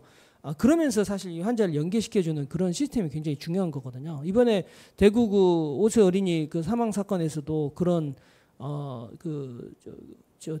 뭡니까 병상과 환자를 연계시켜주는 그런 체계가 없다 보니까 이게 지금 그 문제 있었던 거거든요. 근데 다행히 제가 잠깐 쉬는 시간에 김상철 교수님한테 좀 들어보니까 충북도는 이 문제를 해결하기 위해서 오송에 그런 시스템을 좀 구축하려고 이렇게 지역 응급의료 센터들하고 연계해가지고 뭐 그런 걸 좀 노력을 하고 있다는데 사실 이거를 도가 이걸 상당히 주목을 해줄 필요가 있습니다. 그래서 이게 이제 도 내의 응급의료 자원뿐만 아니라 사실 충북도는 인근에 있는 대전시라거나 원주시라거나 김천 이쪽하고도 사실 연계가 많이 되어 있기 때문에 이쪽 의료기관에 지금 병상 자원이 어느 정도 되어 있고 의료 인력은 어떻게 되어 있어서 어느 정도 중증도를 수용할 수 있는지를 실시간으로 거의 파악을 하고 있어야지 어디서 어떤 환자가 발생했을 때 그 연계가 가능한 거거든요. 예전에 사실 이게 있었습니다. 근데 이게 지금 도에 시도마다 있던 그 1339를 그때 뭐 효율화 이런 이야기를 하면서 없애고 중앙응급의료센터로 다 일원화시켰는데 이번 코로나 때 보니까 그게 제대로 작동이 안 됐어요. 특히 이번에 대구도 그 사례에서 굉장히 그걸 보여주고 있거든요. 그래서 저 같은 사람도 이제 그런 거를 다시 시도마다 만들어야 된다 이렇게 지금 이야기를 하고 있는데 충북도가 이 문제를 조금 더 선진적으로 들여다보고 이렇게 좀 본다면 좋지 않을까 하는 그런 말씀을 좀 드리고 싶습니다. 이거가 제일 중요한 것 중에 하나가 이제 재원인데 아까 이제 그 응급의료 기금을 그 블록 그랜트로 해가지고 조금 더 지역에서 포괄적으로 쓸 수 있도록 지금 이렇게 하자 하는 내용들이 이번에 시범적으로 이번에 제5차인가요? 저 응급의료 기본계획에 이번에 들어와가지고 좀 다행이다 이런 생각이 드는데 이거를 제대로 쓰려면 아무래도 도 차원에서도 뭔가 조금 예산이 매칭해서 더 들어와야 될 거고 지금 이런 것도 있습니다. 최근에 이제 농어촌 의료 서비스 개선 사업에 대한 예산이 농특세로 해서 지자체로 오고 있는데 예전에는 그 농특세로 딱 그 개정이 이렇게 한정돼 갖고 왔고 보건소 시설 개선으로만 딱 이렇게 왔었는데 이게 지금 이번에 개정이 바뀌었어요. 그 지역 뭐 발전 기금으로 해가지고 지역 자율 개정으로 들어와 있어서 시도 어떤 재량권이 상당히 좀 높아진 그런 측면도 지금 있습니다. 그래서 그런 것과 연계시켜 가지고 하는 것도 좀 고민을 해볼 필요가 있고, 그다음에 이제 서울이나 특광역시는 담배 그 저기 소비세, 지방세가 시도로 그러니까 그 광역시로 오는데 도 단위는 이게 시군으로 돈이 가더라고요.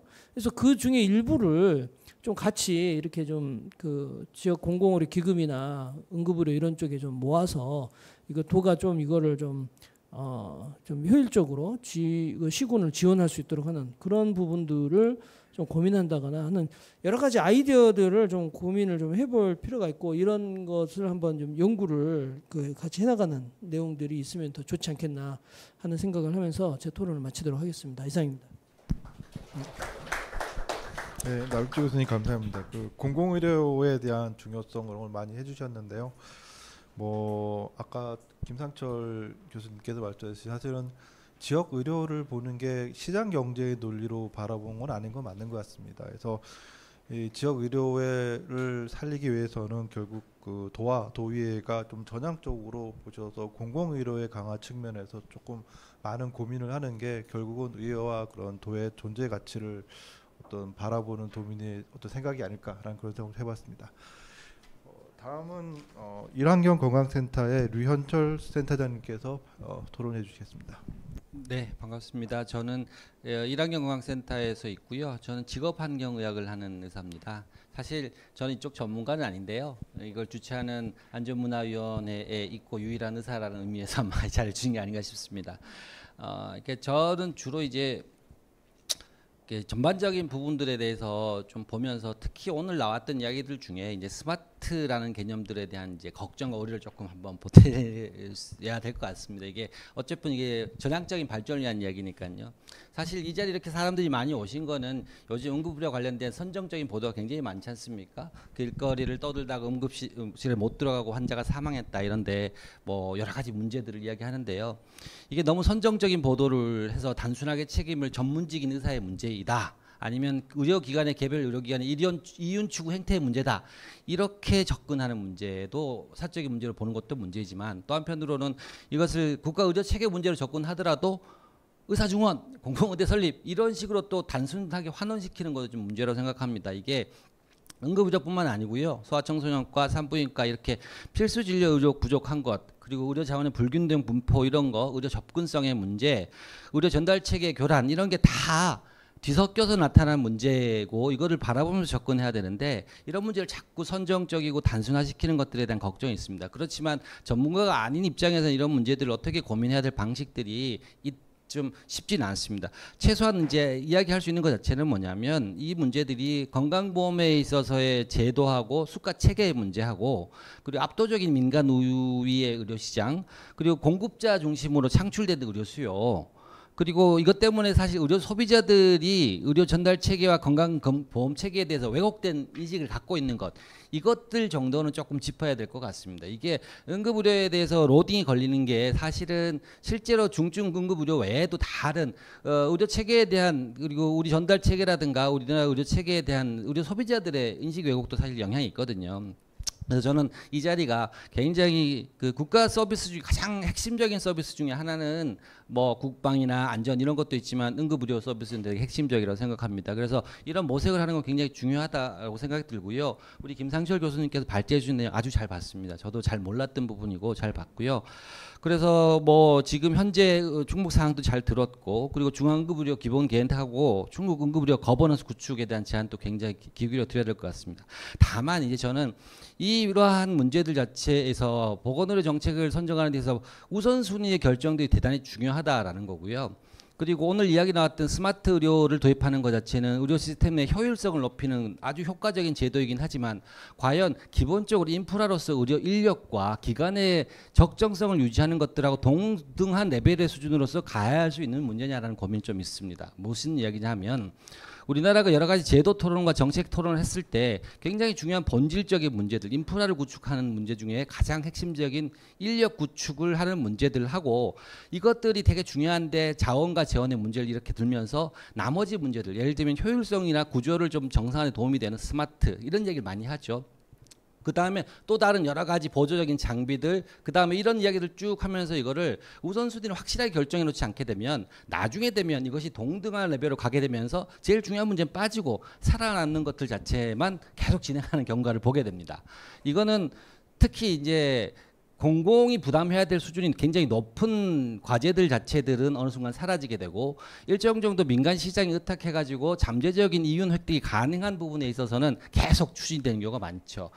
뒤놓고 보게 되면 정책의 내게다진 게 우선순위를 결정하지 않으니까 어떤 정책이든 몇 프로 진행하고 있는 거잖아요. 근데 저는 좀 걱정이 된다라는 겁니다. 그래서 정책을 우선순위 없이 병렬적으로 나열하는 게 과연 맞느냐라는 고민이 좀 들어서 그래서 실제로 우리 정책적 우선순위가 뭐냐 이게 가장 중요한 것 자체가 보건응급의료 시스템에서 가용한 자원을 효율적으로 배치하는 문제인 거냐 아니면 실제로 절대적인 수가 부족한 문제이냐 이런 부분들을 따져야 되는 거죠. 절대 수가 부족한데 효율적 배치라는 것 자체는 사실 가능하지 않습니다.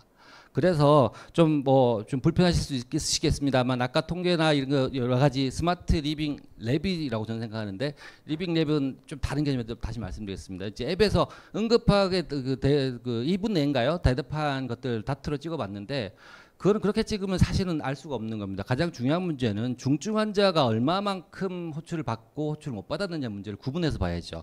우리나라 응급실에서 119 타고 가는 사람들이 어떤 구조인지 다 아시지 않습니까? 그래서 그러니까 수요 자체가 감정적인 가수요로 발생하는 문제하고 실제로 필요한 응급 수요들 자체들의 문제를 봐야 되고 이런 그 스마트한 저 스마트 좋아하거든요. 이렇게 지금도 보시겠지만 하지만 그런 스마트한 기술적 지원을 통해 가지고 해결될 수 있는 부분들이 실제로 가장 중요한 문제를 해결하느냐. 그러니까 중증 환자가 얼마만큼 응답을 받았느냐. 이런 것죠. 그러니까 응급실, 그러니까 119 타고 가는 사람들이 다 호출을 다 받는 것들 동등하게 비교할 수는 없지 않습니까? 그런 통계들이 필요하다. 그렇게 해야 현재의 응급의료 구조 싹에서 이것들이 얼마나 중요한 해결이 되냐는 걸 봐야 될 것 같습니다. 그래서 그런 분석을 하면서 그게 필요 없다는 이야기를 하는 건 아닙니다. 그래서 가장 중요한 우선순위의 방점이 뭐냐. 그래서 재배치 이전에 절대수가 부족하다 그러면 절대수를 어떻게 느낄 거냐라는 걸 봐야 되는 거고요. 사실 이러한 응급의료 수요 자체는 잘 아시다시피 수익성이 잘 안 나는 그렇기 때문에 어쩔 수 없이 공공에 의존할 수밖에 없는 제도입니다. 그럼 이 공공에 의존하는 제도들 자체들을 잘 고민하고 어떻게 배치해야 되고 인력을 키워야 되냐 문제는 중장기적인 문제입니다. 하루아침에 해결되지 않습니다. 그리고 이제 국가 중앙 정책의 문제이기 때문에 지역 사회에서 고민해야 될 문제들 자체는 뭐냐면 이것을 공공으로 다 책임지지 못할 때 어떻게 기존에 있는 민간 기관과 공적 책임의 부담을 로딩을 나눌 수 있느냐라는 것들을 잘 지원해 주는 게 맞다고 저는 생각하거든요. 그래서 그런 부분들에 대한 재원 문제를 이야기해 주셨고 그래서 어떻게 적절한 재원이나 지원들을 가능할 것이냐. 그러니까 장기적인 공공의료 정책을 막 이야기하는 것보다는 그 이전 중간에 있었던 민간 의료기관들에게 어떻게 공적 책임의 부담들을 일정 정도 나눠줄 수 있게 할 때 지원을 잘 해줄 거냐. 이런데 지자체의 조례를 통해서 재원을 나눠 갖게 하는 거 이런 것들도 필요한 거다라는 겁니다. 그리고 그렇게 할 때 응급의료기관에서 말씀드렸지만 중증도에 따른 의학적 긴급성에 기반한 로딩하고 그렇지 않고 의료 소비자들의 신속한 의료적 처치 요구 이런 거 있지 않습니까? 우리 애가 아프면 다 급한 것처럼 이런 거 비응급의료 진료에 대한 로딩을 조정하는 것도 이제 이런 것들을 잘 생각해서 스마트 트리아지 자체가 갖고 있는 부분의 효용들을 분리해서 좀 이야기했으면 좋겠다. 저는 그런 생각이 듭니다. 그렇고요.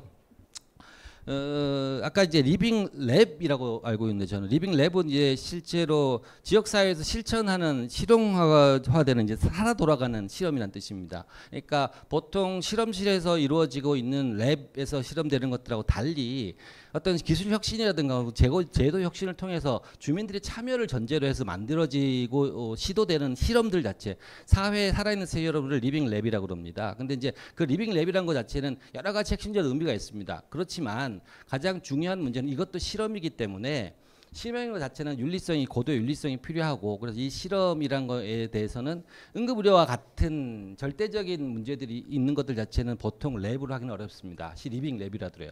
그리고 개념상으로도 이걸 리빙 랩이라고 하기는 어렵습니다. 어떤 의미냐면 리빙 랩은 주민 참여가 가장 중심에 있어야 되고 의사결정의 구조 안에 있어야 됩니다. 근데 응급 심폐소생술 시행 처치를 하는 것 자체들은 리빙 랩에서 주민의 핵심이 있는 건 아닙니다. 동원될 수 있고 얼마나 잘 교육하느냐의 문제라고 생각하거든요.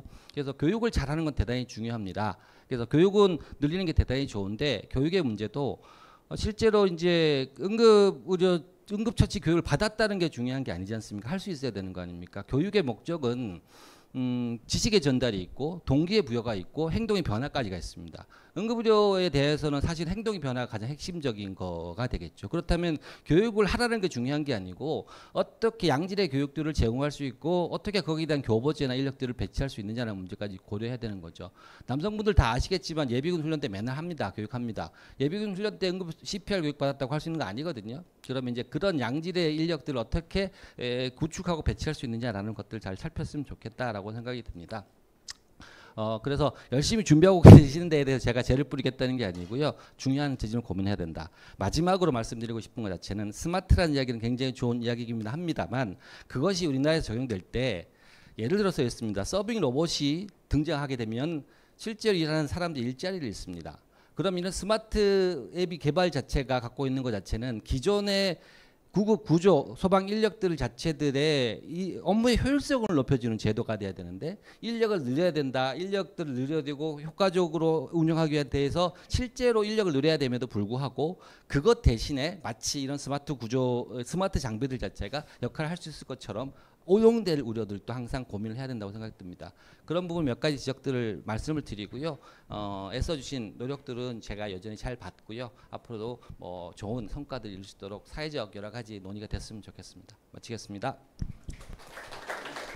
네, 유현철 센터님 감사합니다. 뭐 어떻게 보면은 가장 기본은 자원을 확보하고 그죠? 그다음에 재원을 확보하고 활용 가능한 자원을 확보하는 게 가장 중요하고 교육하는 게 가장 중요한 것은 기본이 맞습니다. 그래서 여기 스마트 의료도 마찬가지로 그걸 근거하에 어떻게 효율적으로 활용할 수 있을 것이냐에 대한 연장성이기 때문에 말씀하셨던 가장 기본에 충실하면서도 우리가 어떻게 효율적으로 활용할 수 있을까 이런 것들이 서로 상호 보완 쪽으로 계속 발전될 수 있는 쪽 방향이면 좋겠다라는 걸 생각을 하게 됐습니다. 네, 마지막은 그 충청북도 보건정책과의 곽홍근 과장님께서 토론해 주시겠습니다. 예, 안녕하세요. 충청북도 보건정책과장 곽홍근입니다. 앞서 이상정 의원님의 그 제도적 필요성이라든지 또 나백주 교수님과 유현철 센터장님께서 말씀해주신 그 제도적 보완이라든지 또 필요성, 또 공공의료의 그런 당위성이라든지 이런 걸 말씀해 주셨는데 저희 도의 입장에서도 보면 그런 부분은 뭐 충분히 공감을 하고 있습니다. 우선 여러분들이 아셔야 할 부분이 그렇다면 충청북도에 여기 보시면은 제목이 의료취약 지역이란 말이 있거든요. 그러면 과연 의료취약 지역이 도대체 몇 군데나 되느냐? 보통 보면은 우리가 저 필수 의료로 해서 의료취약으로 보는 게 응급의료, 소아, 그다음에 분만 산부인과 이렇게 보고 있습니다. 특히 충북 같은 경우는 소아 청소년 취약지가 지금 영동군하고 계산군으로 지정돼 있고 응급취약지는 청주, 제천, 증병을 제외한 8개 시군이 전부 응급의료 취약지로 돼 있습니다. 또한 분만 취약지는 이거는 이제 A, B, C 등급으로 나누는데 의미는 없고 청주시를 제외한 10개 시군이 분만 취약지로 지금 돼 있습니다. 여러분께서 최근에 뭐 작년에도 그렇고 그렇지만은 2002년도 7월 달에 그 저희 국내 빅5 병원인 아산병원 간호사가 뇌출혈로 쓰러졌지만 그 병원에서 안 돼서 응급처치 후 서울대병원까지 갔지만 결국은 사망한 사건이 있었습니다. 그리고 금년 3월 19일에는 대구 여학생이 추락사고로 인해서 4개 병원인가 응급실을 전전하다가 구급차 안에서 사망한 사건이 있었고 또 금년 5월에는 서울 오세 소아가 거기도 이제 한 5개 병원을 전전하다가 사망한 것으로 알고 있습니다. 또 충북도에 같은 경우로 예를 들면 금년 설 연휴 기간 중에 그 산모들이 응급 산모들이 충북대 그 산부인과 진료를 위해서 한 9분 정도가 간 걸로 알고 있는데 그분들을 전부 받을 수가 없어서 일부 산모들이 대전이나 세종 뭐 천안까지도 이렇게 간 경우가 있습니다. 그렇다면 이러한 일이 왜 벌어지는지 우리 지역에서 왜 벌어지는가 하면 보통 우리가 이제 계속 지금 이슈화되고 정부에서도 지금 논의가 되고 있는 그 의대 정원 문제가 있습니다. 그 의대 정원 같은 경우는 2006년도 그때부터 지금 현재 이제 18년인가 17년 됐는데 3,000명에서 지금까지 뭐 변동사항이 없습니다. 그럼에 따라서 이 의사가 일단 충분히 확보가 되지 못하고 있고 그 다음에 그 실례로 보면은 산부인과 의사 같은 경우 전공의 같은 경우는 2005년도인가? 2005년도 겁니다. 2005년도에 93.5%가 지원했는데 그 이듬해 60%가 안 되게 이렇게 지원을 했습니다. 이렇듯이 이런 문제가 계속 발생되고 있는데 이 문제는 지금 정부에서도 지금 의정 협의하고 건설적인 논의가 되고 있기 때문에 충분히 개선이 되리라고 보고 있고 또 이러한 문제 때문에 공공의대의 설립 같은 법안도 지금 계속 국회의원들로 하여금 발의가 되고 있는 이런 실정입니다. 그래서 이런 실정을 잘 알아주셔야 되겠고 그다음에 이제 치료 가능 사망률을 말씀하셨는데 사실상 치료 가능 사망률이라는 거는 어떤 질병이 발생하고 난 뒤에 그 시의적절하게 또는 효과적으로 그 치료를 함으로 인해서 그 사망에 이를 수 있는 그 시간을 회피하는 것을 이제 의미를 하는데 좀 전에 그 나백주 교수님께서 저희 도가 이제 최고라고 하셨는데 사실상 최근 통계를 보면 국정원 자료를 보면 저희는 이제 최고에서 벗어났습니다. 이제 최고에서 벗어나서 그래도 좀 통계적으로 좀 떨어졌는데 아직까지 그렇게 좋아진 편은 아닙니다. 그리고 이제 저희 이제 이 원고를 제출했는데 요거를 제가 이제 간략하게 또 다시 편집을 했습니다. 그래서 저 여기에 나와 있는 그 정책을 보면 저희가 그 사실상 우리가 보건의료 정책에 대한 그 계획도 세우지만 우리가 그 응급의료에 대한 그 시행 계획도 별도로 세우고 있습니다. 그래서 우리 응급의료 체계를 가지고 보면은 첫째는 우리의 응급의료하고 그 다음에 분만진료, 그 다음에 소아청소년. 제가 좀 전에 앞에 말씀드렸다시피 우리의 그 취약지가 도대체 몇 군데나 되느냐 좀 말씀드렸다시피 응급, 그 다음에 분만, 그 다음에 소아 이렇게 세 군데를 나눴는데 응급 같은 경우는 지금 저희가 취약지에 보면은 응급실 운영이 24시간 계속 운영이 돼야 되는데 사실상 부족합니다. 이게 이제 수익 대비 인건비 문제도 있지만 그만큼 의사가 부족하다는 것이고 또 응급이송 전원이라든지 또 이송이라든지 이런 시스템이 미흡합니다. 좀 전에 아까 말씀드렸다시피 그런 사례가 있었는데 이건 이제 김상철 교수님께서 스마트 응급 의료 체계를 도입하면서 이건 앞으로 많이 개선될 것이라고 보고 있고요. 저희 도에서는 그래서 금년도에 새로 추진하고 있는 시책이 있는데 시 단위는 제외하고 군 단위에 있는 응급 의료 시설에 도비하고 군비하고 해서 인건비로 한 2억씩 지원을 해드리고 있고 그동안 저희가 작년까지는 그 군 단위에 있는 응급의료 시설에 공중보건의를 지원을 안 했습니다. 근데 이 응급의료 체계가 굉장히 중요한 거기 때문에 금년도부터는 그 7개 시군의 응급의료 시설에 공중보건의를 한 명씩 배치해서 그 응급의료에 대응할 수 있도록 이렇게 해놨습니다.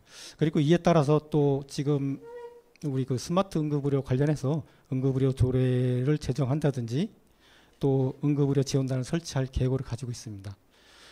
산부인과 같은 경우는 충북대 의대 사례를 말씀드렸지만은 저희가 응급분만에 대응은 할 수 있는 게 한계가 있습니다.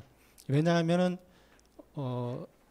요새는 이제 결혼도 늦게 하고 그러다 보니까 응급 환자가 또 많습니다. 노산도 많고 또 갑작스러운 그 진통에 따른 그 응급의료를 대체할 수 있는 그런 병원이 있어야 되는데 사실상 충북에는 충북대병원 한 곳밖에 없습니다. 그런데 충북대병원도 그 수용할 수 있는 인원이 한계가 있기 때문에 어쩔 수 없이 대전이나 세종이나 천안 이 인근 지역으로 전원을 할 수밖에 없는 상태고 우리만 그런 것이 아니라 충남이나 대전이나 세종에서도 만약에 거기서 분만 환자를 못 받으면은 이 충북대병원으로 이렇게 전원을 하는 그런 게 이렇게 서로 상호간에 그렇게 하고 있는 거를 좀 알아주셨으면 좋겠고 이 산부인과라든지 이런 데가 그 분만 산부인과가 이 응급 진료를 좀 안 되고 응급이 또 안 되는 그게 어찌 보면은 그 인구 감소 그거에 따른 출산율 감소에 따라 이 수익이 안 되니까 산부인과가 계속 줄어드는 경향이 있고 수익에 또 문제가 있으니까 이렇게 되는 것 같습니다. 그런데 최근에는 이제 충북대병원에서 그런 문제를 가지고 다시 그 산부인과 전문의를 한 분 채용해서 지금 그러한 사태가 다시 일어나지 않도록 이렇게 좀 대비를 하고 있고요. 그 분만 치약지라든지 특히 이제 다낭 같은 경우는 이제 산부인과가 없기 때문에 저희가 이제 찾아가는 산부인과를 이렇게 지원해서 운영해주고 있고 난임 부부 수술비 같은 경우도 이제 저희가 지원하고 있는데 이건 뭐 분만하고 관계가 없지만 저희 지원 사업 중에 하나라고 이제 참고해 주시면 감사하겠고요.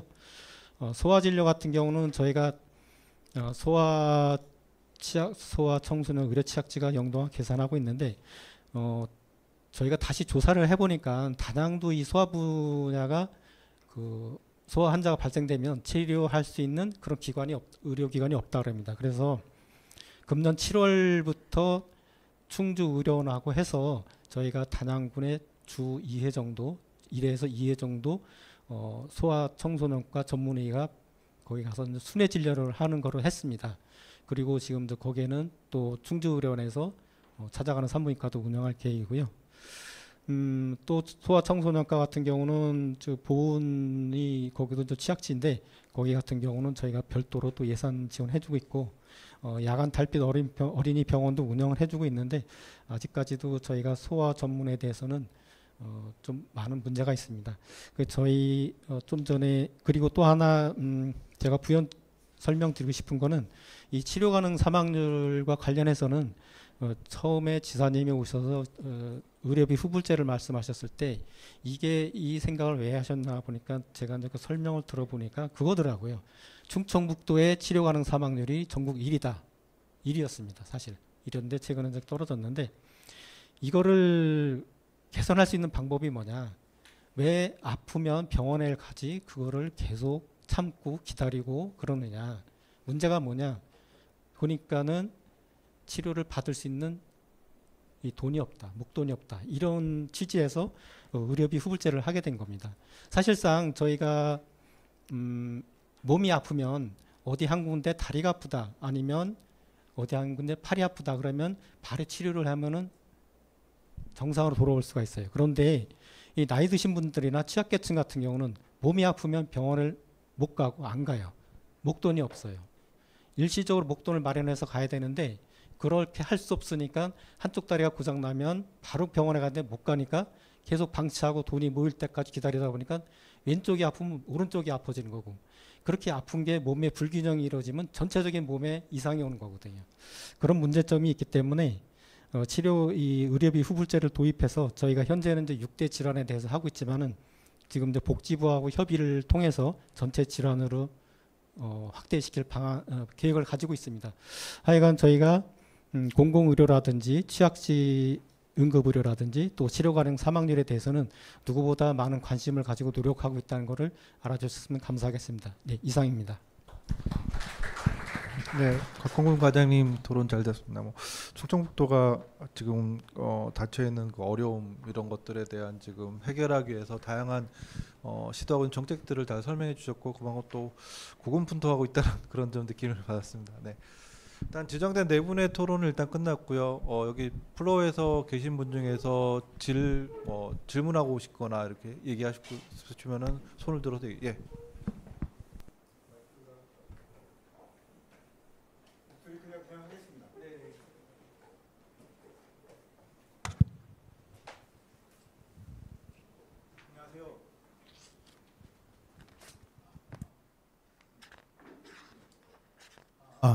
안녕하세요. 저는 이주민 노동인권센터를 하고 있습니다. 저는 안건수이고요. 첫 번째는 신동민 교수님께 말씀 여쭙고 싶은데 그동안은 우리가 이제 그 소방관을 통해서 그 심폐소생술이나 이런 것들을 신청하면 무료로 받았었거든요. 저는 이제 이주민 센터를 하고 있어서 이주 노동자들과 함께 그런 심폐소생술이나 이런 것들을 하고 이렇게 했었는데 이제 올해부터는 그것이 요금을 내게 돼요. 모르셨죠? 올해부터 이제 요금을 그 한 번 나올 때마다 한 30여만 원 정도 되는 것 같은데 40만 원 정도 되는 것 같은데 그러다 보니까 실제로 받고 싶어도 이제는 돈을 내야 되니까 받기가 어려운 구조가 되어 버렸거든요. 사실은 이런 부분들은 교수님들이나 전문가들이 말이 안 된다. 이건 소방관들이 교육을 시키는데 돈을 받는 건 말이 안 된다고 생각이 되어져서 혹시 모르시는 것 같아서 이런 것들은 좀 개선을 해야 되지 않을까 싶기도 하고요. 이제 저는 이제 그 도청에 사실은 그 의료비 후불제도 좋은 제도이기는 한 것 같으나 말씀하신 것처럼 병원비가 많이 들어가는데 이자만 내주고 생생 내는 것만 하는 거 아닌가. 정말 어려운 사람들이 병원비를 가려면 언젠가는 자기가 벌어서 갚아야 되는데 이것들을 일반인들을 다 해주는 게 아니고 사회적 약자들을 또 해주시고 있는데 후불제란 말이에요. 그리고 이자는 내주시는 건데 이런 부분들은 전면적으로 사실은 사회적 약자들은 무료로 진료를 해주고 이렇게 해야 되는 게 아닌가. 특별히 그런 전환들이 필요한 것 같고요. 또 하나는 지금 그 노숙자들이나 미등록 이주 노동자들 의료비 지원이 있습니다. 한 15년 전, 10년 전에도 몇 천만 원씩이었었는데 그것이 삭감되어서 지금은 뭐 200만 원밖에 안 되는 이렇게 해서 사실은 충북대병원에서 한 명 수술을 하면 200만 원 가지고 수술할 수 없거든요.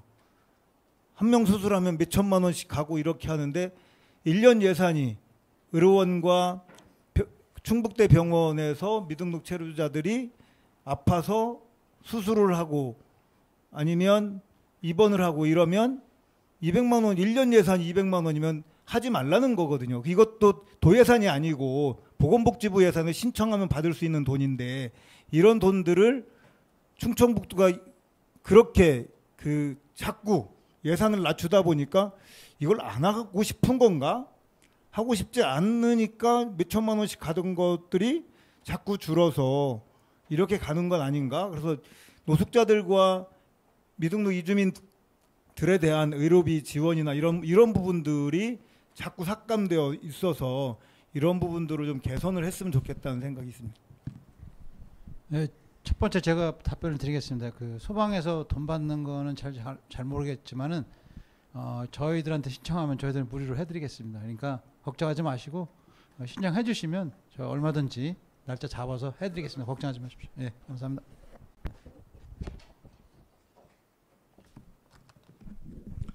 예, 충북도청 보건정책과장 박홍근입니다.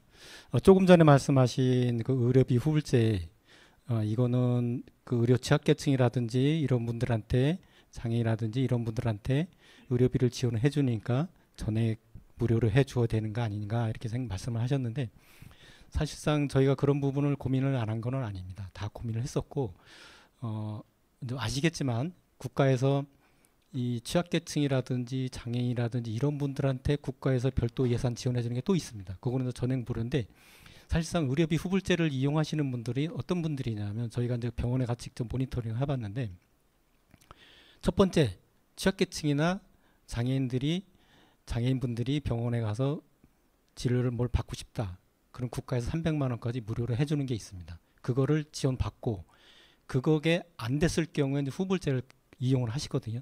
그래서 사실상 지금 보면은 저희가 처음에 의료비 후불제를 출범했을 당시에는 이 수요가 엄청나게 폭증을 할 걸 생각해서 저희가 지금 현재는 25억이라는 그런 예산을 가지고 해주고 있지만 100억까지 생각을 했었습니다. 100억도 부족할 것이다. 그런데 의외로 예산이 그렇게 많이 나가지 않고 있습니다. 그래서 그 원인을 파악해 보니까 의료비 후불제는 본인이 갚아야 되는 것도 있지만 그 이전에 국가에서 그런 취약계층의 치료비를 보전해 주는 제도가 있기 때문에 그거를 다 활용하고 있는 겁니다. 지금은.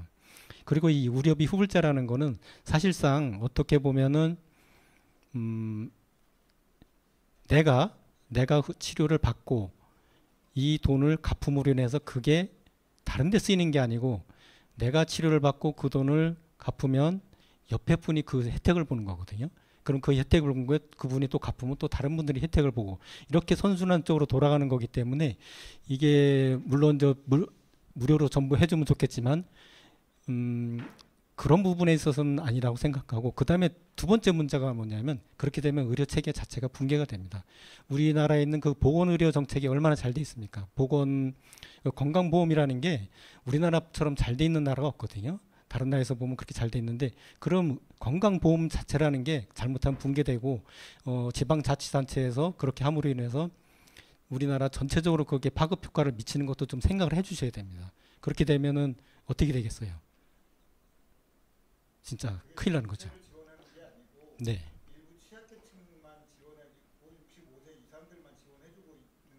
그렇죠. 예, 예. 그러면 그 취약계층들이 사실은 300만 원 이상 많이 나왔을 경우에 네. 그것들을 낼 수 있는 구조가 되면 다행이지만 그렇지 못한 사람도 많이 있거든요. 특히 65세 같은 경우 이상들 같은 경우는 장애가 있거나 이러면 더더욱이 못 낼 수 있는 확률이 높은데 또 나중에 내야 돼 이런 부담감 때문에 못할 수 있다는 이야기. 그렇죠. 그것도 저희가 다 생각을 안 한 건 아닙니다. 사실상 정부에서 응급의료 그 대불제도라는 게 있습니다. 거기는 응급의료 대불제도가 있는데 거기는 상환 기간이 1년입니다. 10개월. 저희는 3년을 주고 있는데 저희가 처음 출발할 때 300만 원 적은 거 아니냐, 500, 1000까지 해달라고 이런 요구도 있었습니다. 사실 300만 원 갖고 수술을 하거나 치료를 할 수 있는 질병도 있지만 그게 안 되는 경우도 있거든요. 근데 한번 생각을 해보면 만약에 500만 원, 1000만 원을 해서 우리가 상환 기간을 준다 그러면 그건 진짜 감당을 못해요. 근데 300만 원으로 저희가 3년을 해놨잖아요. 한 달에 8만 원이면 충분합니다.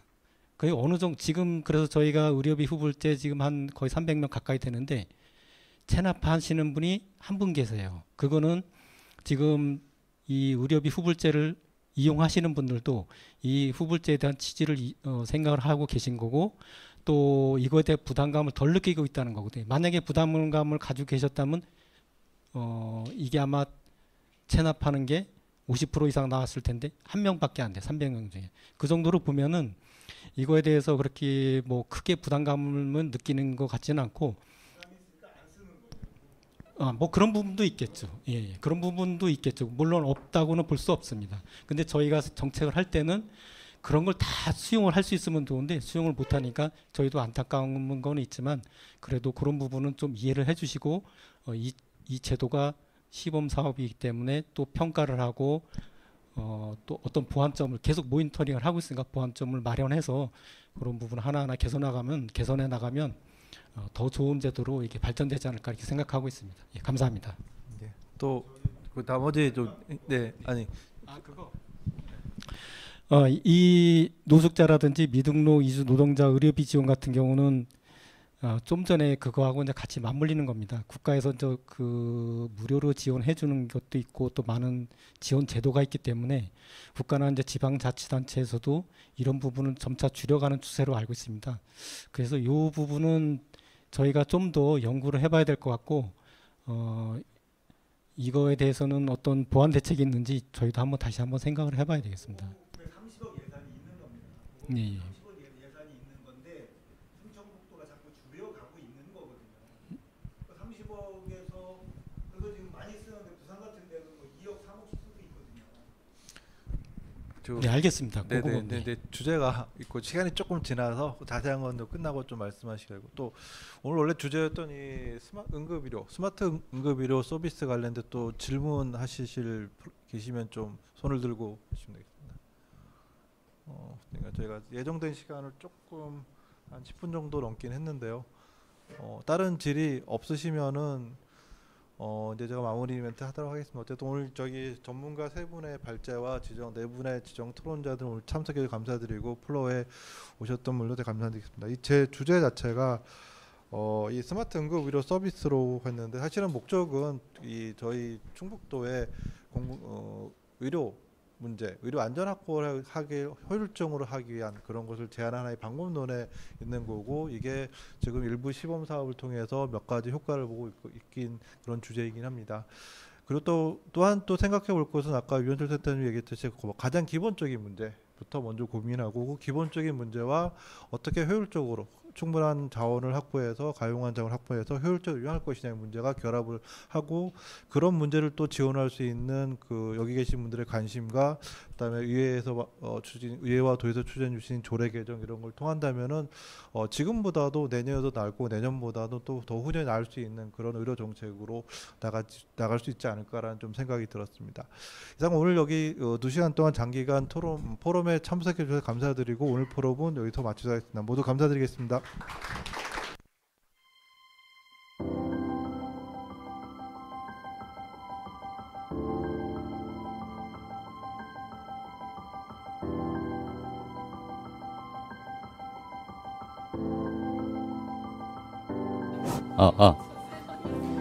저기 주차권 필요하신 분들 주차권 받아가시고요.